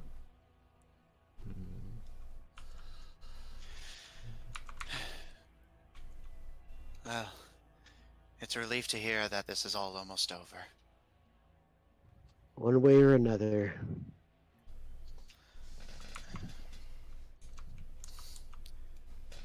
But let's focus on the fact that you did it. You got the wands. Yeah, we haven't had the victory to celebrate in a while. And a party in the castle sounds fun. I didn't even get to see the inside. It needs a good cleaning. Besides the 2 broken doors, it should be well. Just 2. It Not should that be bad. livable or partyable. Well, let's go enjoy ourselves then, eh? Yeah, I've already got alcohol. As he pulls out, let's see, how many bottles did he get again? 5 bottles of the alcohol.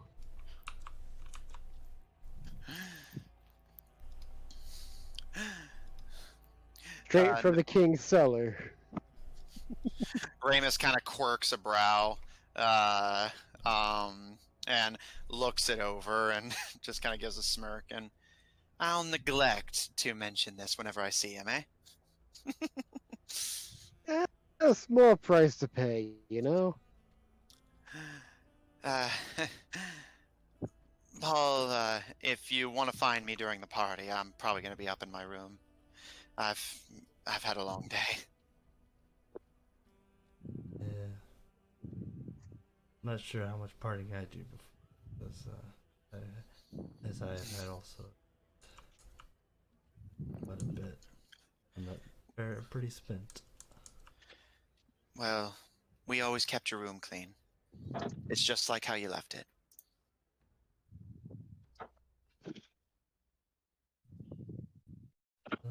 Hey.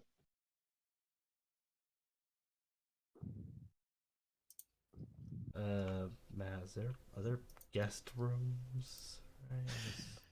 Yeah, there's a few. There's, by your recollection, there's about like 5 or 6. Guess I'll turn to the party. Well, we can stay at the inn if you wish, but I mean the house has room for more. Yeah, let's have the plush life for once tonight. Castle it is. I've always wanted to party at a castle. Is there any business you guys wish to conduct in town, or are you gonna head straight to the festival? Straight to the festival. All right.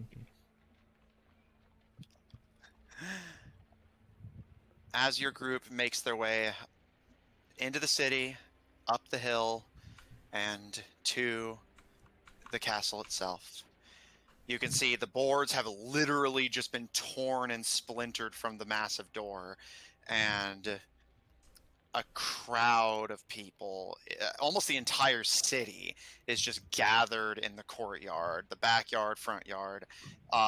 Several more milling around in the castle itself, finding their loved ones. Those who have already found them are embracing them tightly. You can see your guard friend is deeply embracing a larger Artibation woman who's just like kissing his head and cheeks as he cries and babbles excitedly about how happy he is to be reunited with her. Oh. And though he may have forgotten who she was, he never forgot that he's missing something he loves. Paul, Do you we see see any ghosts? No. Or are they gone? Yeah. All the spirits were just the people who were cursed. The only real ghost was Paul's sister, who seems to be at peace. Hmm. Paul, you see your brothers have emerged from the cellar and are being crowded by people who are happy to see them return. And from the sounds of it, Balak is already making plans for what to do once he reascends to the throne. You can see Rifas slipping around through the crowd and depositing things into people's pockets.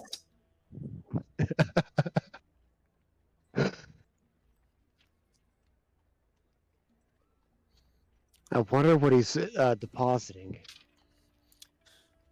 Paul, would you mind making me a sleight of hand check as Zephyr? As Zephyr?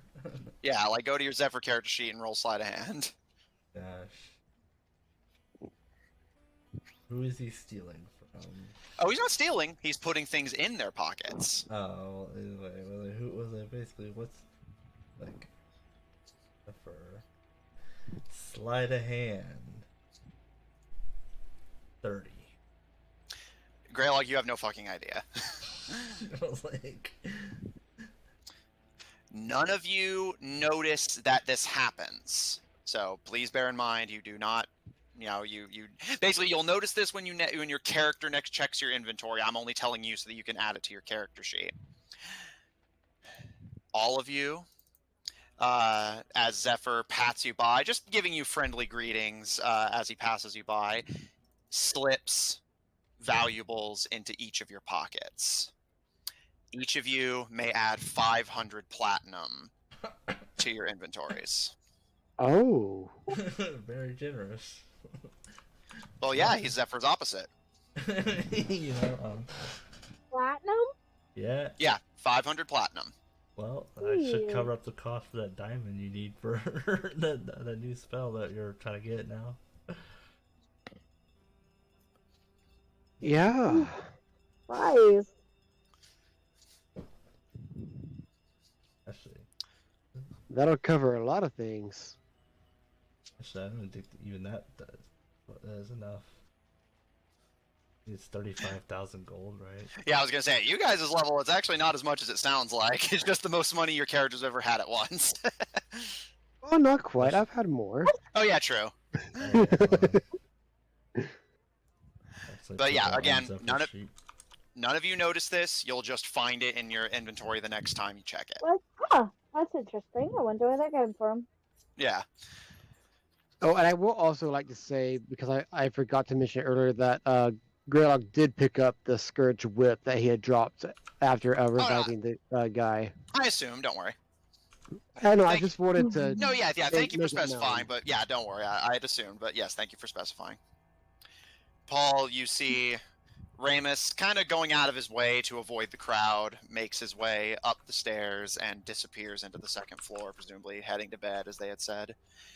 You guys are surrounded by people who are partying and celebrating, basically turning the castle into a fairground as they celebrate the return of the royal family, the end of their struggles, and of course their reunion with their forgotten loved ones.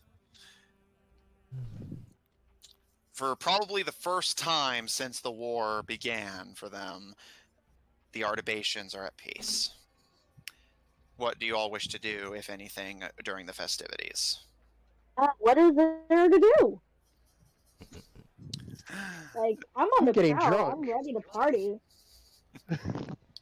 You can see some Artabaceans are raiding the cellar and pawning off the alcohol to everyone.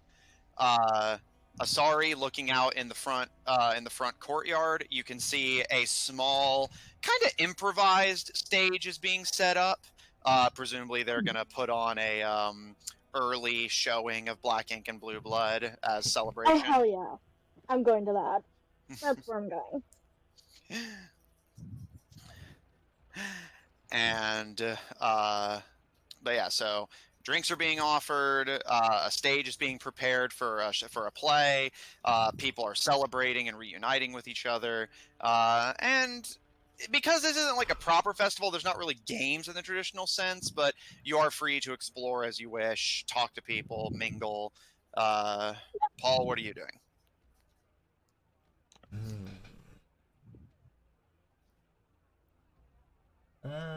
You know, I guess Paul will kind of mingle for a bit, and I guess he'll start heading upstairs. Okay. Guess he'll try to see about talking with Amos. Okay. We'll come back to you. Yes, Raymond, that is correct. Greylog, what are you doing? So yeah, there's drinks, there's play, and most of it is just people. Like, again, this was a very literally last minute thing, so there's not exactly like games this time, but there's drinks and there is fun to be had. He will pass Asari one of the drinks that he got that he knows is actually still drinkable Still safely. potable, yeah. He'll go to the play out of curiosity, and he'll just socialize with the people, like just try to learn different things about people. Like he'll go to the merchants and try to learn what he can from them. Okay. Since he's trying to open a shop of his own. Okay. Like learn some trade ideas. Yeah, trade secrets. Okay. The two of you mingle with the crowd gathering in front of the stage that's being put together. And just you guys begin to mingle a little bit. Greylog, you find a artibation merchant who happily kind of talks shop,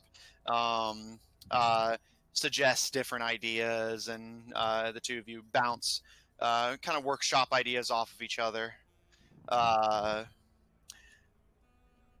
Astari, you watch with interest as the play is prepared.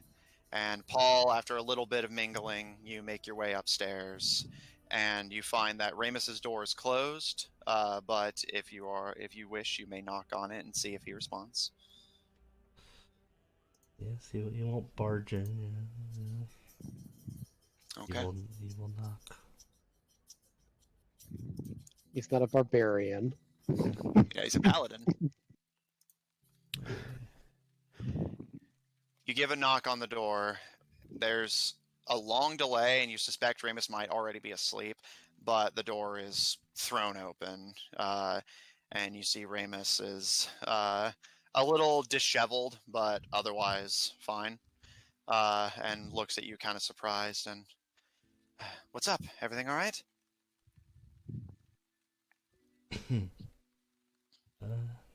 Well, I mean, everything seems fine, though. Sounds like they're having fun down there. I bet, after all that's happened.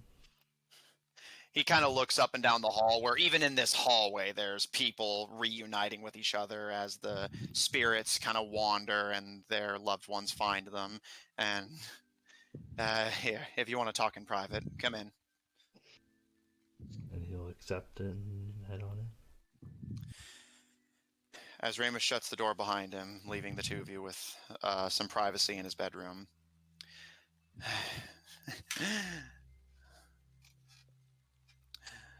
Well, well, what's up? Just think about all this. I mean, frankly, part of me that doesn't want to leave the family again. Or did it once. I understand. I don't really like it either, to be honest with you. I won't force you to leave if you don't want to, but... I know it's needed to be done to save him, and I'll do what I can after what he's done for me.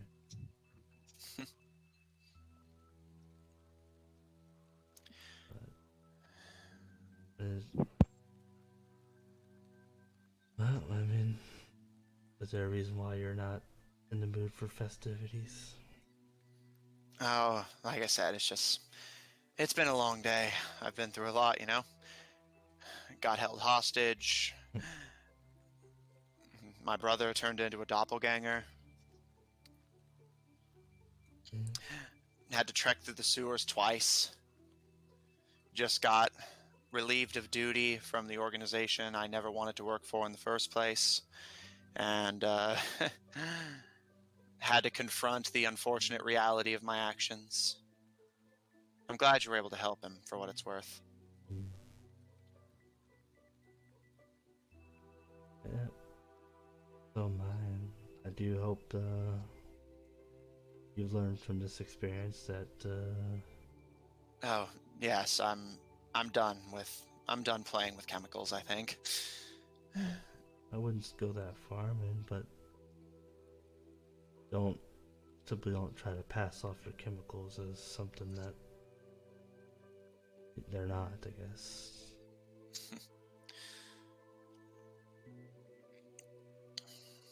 But You know, there was a time when all I really cared about was getting to the throne. All that mattered to me was what I was born to do. You're all family, but everyone thought it was so important that I was Father's only birth relative. But after all that's happened, after our sister and the Boomergangers, and I don't know, suddenly it just felt like it didn't matter anymore.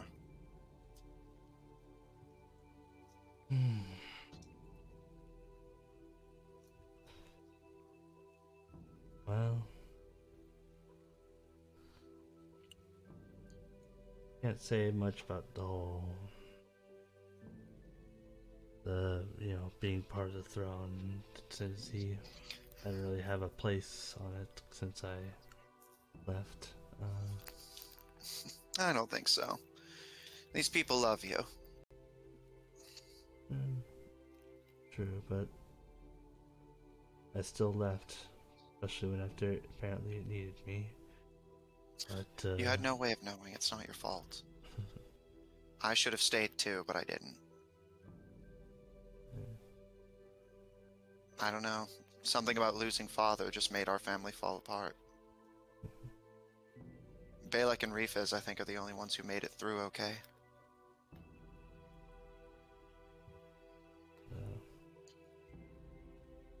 Maybe it's just because they're so young, but...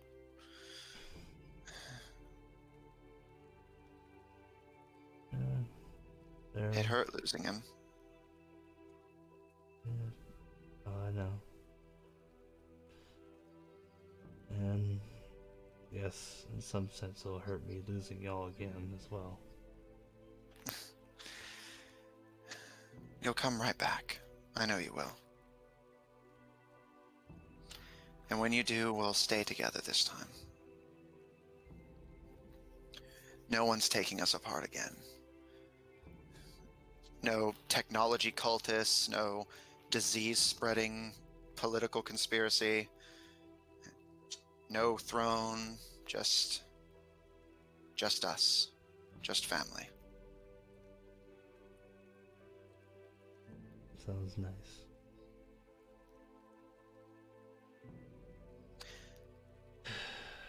But I hope I'm there to see it.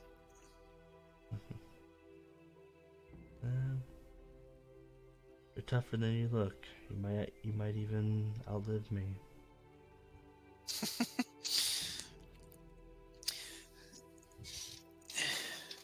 I'll give you that. Maybe it's the chemistry, or maybe it's genetics, but I'm a few years older than you, but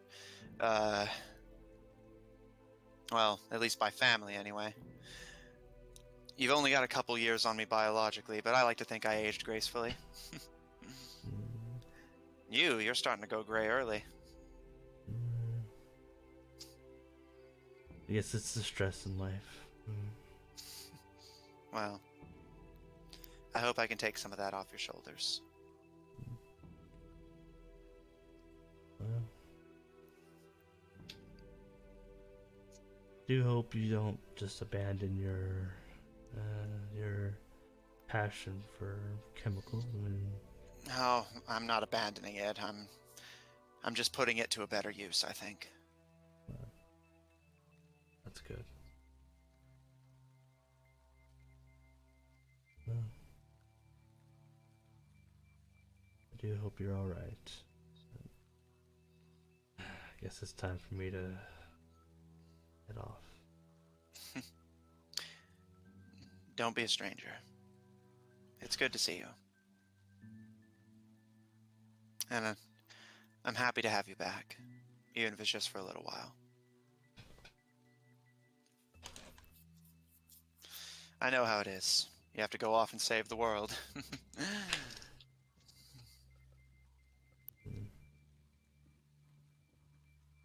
Well, in some sense, I can't help to be selfish there. The world is... Of course, I care about the world, but I mostly do this for him.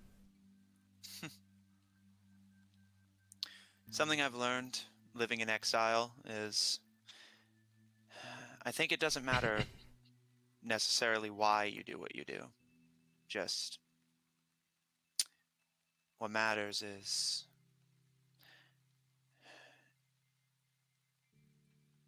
doing good, regardless of your reasons. I'm sure the Boomergangers think they're doing the right thing too. At least the Master seems to think so. He never gave me the impression of someone who's doing this for conquest. He's doing it because he thinks it's fair. No, his version of fair is not to my liking. Nor mine. But, like I said, maybe reason doesn't matter if, at the end of the day, what you accomplish is good. Just like your reasons don't matter if you're doing something bad. I wouldn't say that, but... Someone tried to steal your identity and leave you stranded and completely alone, and still you helped him. You didn't even have a guarantee he wouldn't just run off, and you helped him anyway. I think seeing that reminded me of what I love about you.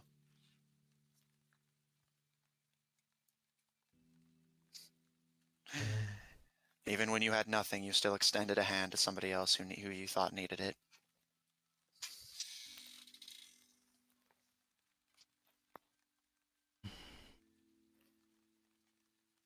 Well, I find that that's the least I could do to help.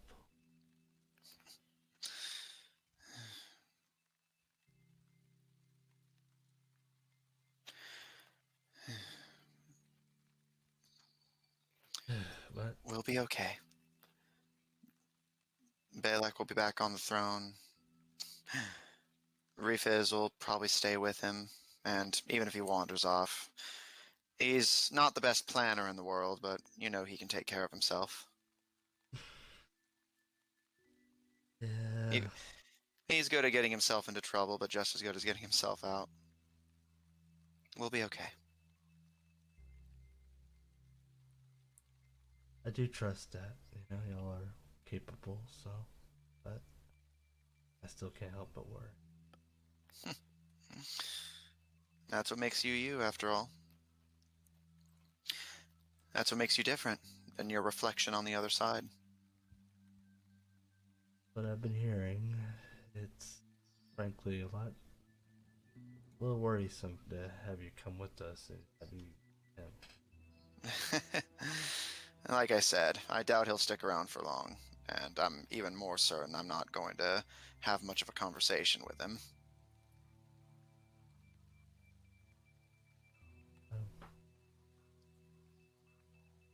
You get some rest. I guess, see you tomorrow. You too. Don't leave without me, alright? dream of it. Good night, Paul. Good night.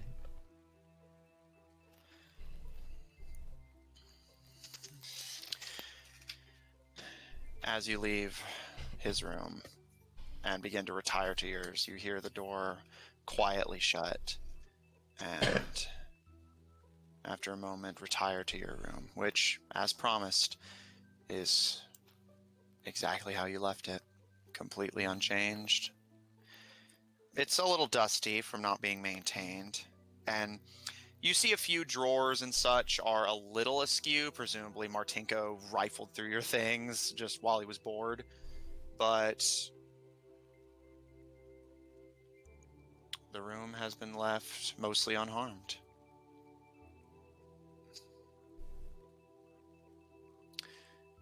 And for the first time in 3 years now, you sleep in your own bed, in your own home, and rest.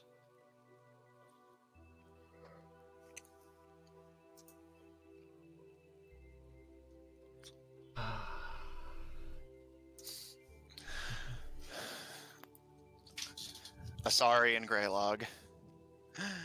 In the courtyard, Greylog, your business discussion with the merchant, as the two of you are almost playfully bandying the idea of setting up intercontinental trade, despite literally being on opposite sides of the world from each other. The play, again, this is more of a early showing, but to celebrate the salvation of the kingdom, the director agreed to put on an early performance. And you watch through it's an odd but altogether not unenjoyable play. And One more time? You were quiet there. sorry, I'm just like curious, like what you mean by like odd. It's odd because there's a lot of like long segments where the characters just kind of argue with each other and like not a lot gets done. And it makes you wonder like if this is really necessary for the story, but beyond that, like the characters are, you know, deep and have intricate stories, and the plot itself seems to progress overall. So the worst you can say about it is that the dialogue's a little clunky, but beyond that, you can tell the director was passionate and the actors seem to be having a good time. This is vaguely familiar. Is there like a playbill that I maybe I can see like who directed it and who's acting?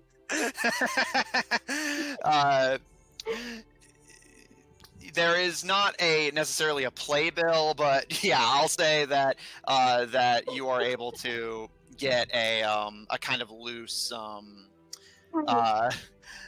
like essentially you get more of a description of it by the director himself as he introduces and begins the play. Black Ink and Blue Blood has been a play in the works for a few years, basically detailing the events of the war that Artabat fought in, and stars not played by themselves, but actors imitating them, two of the royal sons of Artabat who fought nobly in the war to save the continent. They journeyed alongside a pair of elvish foreigners, a ranger from Blackthorn, a goblin tavern owner, a strange fairfolk creature in the Underdark, and a variety of colorful characters they meet along their journey as they battle against this great political conspiracy that threatens the continent. It almost makes you wonder if they're exaggerating some of the events, because frankly, some of this stuff just sounds unbelievable, to be perfectly honest. Yeah. It's like it's like that's a bit of a stretch. Yeah, like really, like you just give the guy a dose of something and it turns them into a monster. Sure. How does it end? The play, given that, again, this was a early showing and thus the play is still being worked on, they make it to what they say is about the halfway point of the script before they unfortunately have to end the showing. However, the story ends with at least the showing you're able to see several hours into the night. You suspect you won't be getting much sleep. The play ends and everyone applauds as it ends on a confrontation between the sons of Artabat and Ramus Artabat as he barges into one of the local taverns to accost them, as supposedly, according to the play, there was some political infighting among the siblings after Paul left.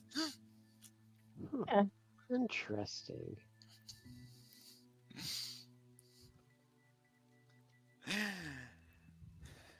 As the play comes to an end, everyone has been reunited with their families. It's you guys have basically already more or less been up all night, but there's still a chance to get some sleep. And as everyone begins to excitedly return home to the homes that some of them haven't seen in a while, and for others they've been emptier, you guys have of course been offered a place in the castle, and you are free to stay in a guest room if you wish. Yeah, hell yeah.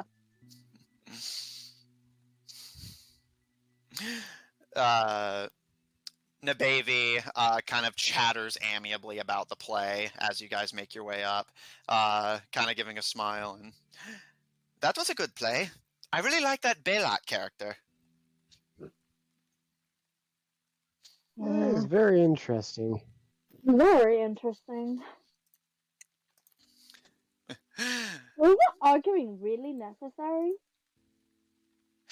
I mean, at least they got better. I hear the director's planning to axe that part of it. It's not didn't exactly get a warm reception after all. Well, to be fair, our group's not much better. Just look at you and Ivan. He's not exactly easy to get on with. And who's to say the same for those guys? Maybe they felt the same. Well, I don't know about you guys, but I may want to see the finished version once it's ready. Oh yeah, definitely. Definitely coming back for that. I can't wait to see Niceul reunite with their brother. That's going to be very strange, I think. Oh, nice, Lucian. Got it. Yeah. No, I caught on. I got it.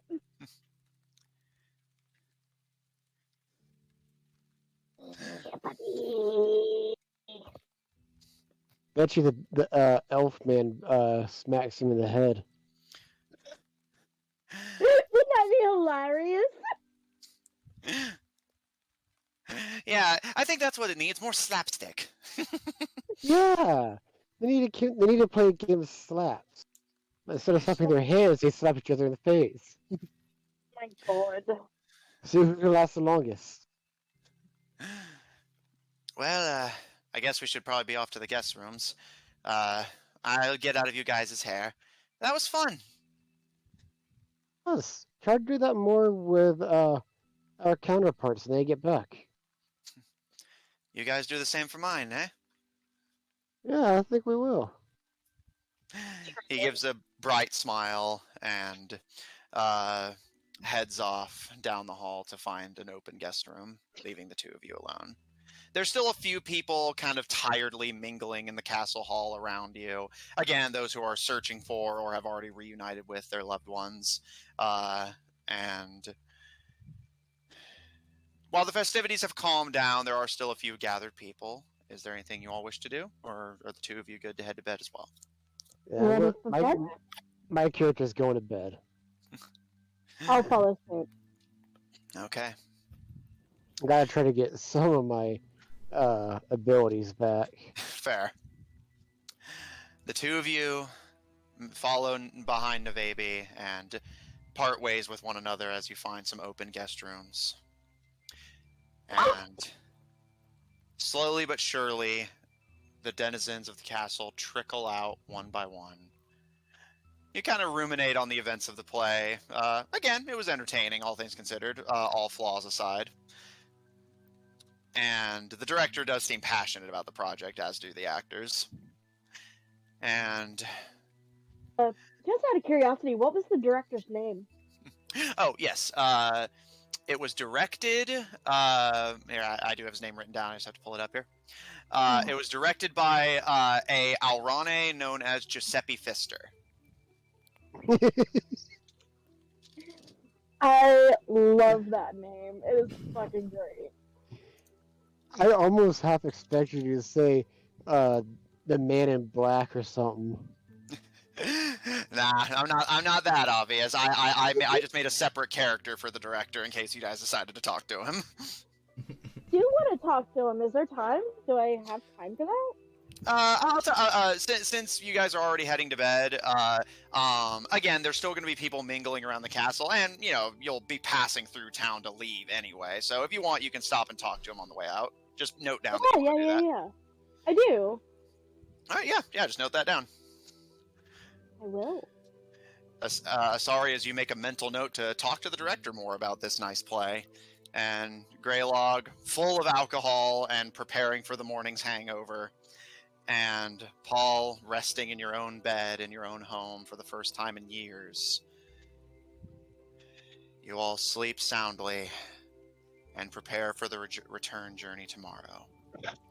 One more key is within your grasp, and only 2 remain unaccounted for. Your journey is coming to a close, and who knows what awaits you next time on Under Locks and Keys. And that is where we're going to end tonight's session.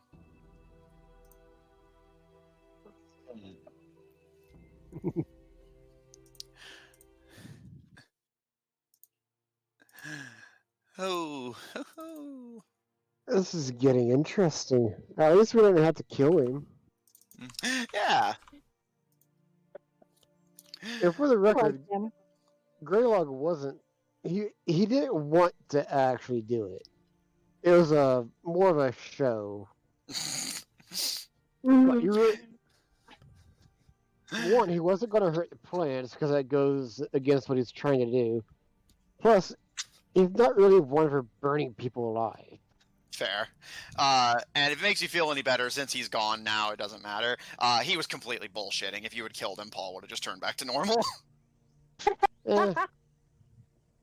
I can't say I blame him for that one. Check out our website at officiald5hub.info. Down for maintenance at the moment, but soon to be resurrected from the grave like a filthy necromancer watching a play about a filthy necromancer. Hell yeah. Check out our link in chat to join our official D5 Discord server if you want to hang out with us directly. Support our episodes posted on Apple Podcasts, Pandora, Google Podcasts, and the iHeart Podcast Network, wherever you happen to get them from. For our audio listeners, catch us live on Mondays at 7 o'clock Central Daylight Time on twitch.tv/Odd Tornado Productions. Check out Odd Tornado Productions Official on Tumblr to find links to our other works, including our Paladins Twitch channel at twitch.tv/AustinFreak123. If you enjoy what we do, please support us on Patreon. That link to be posted as well.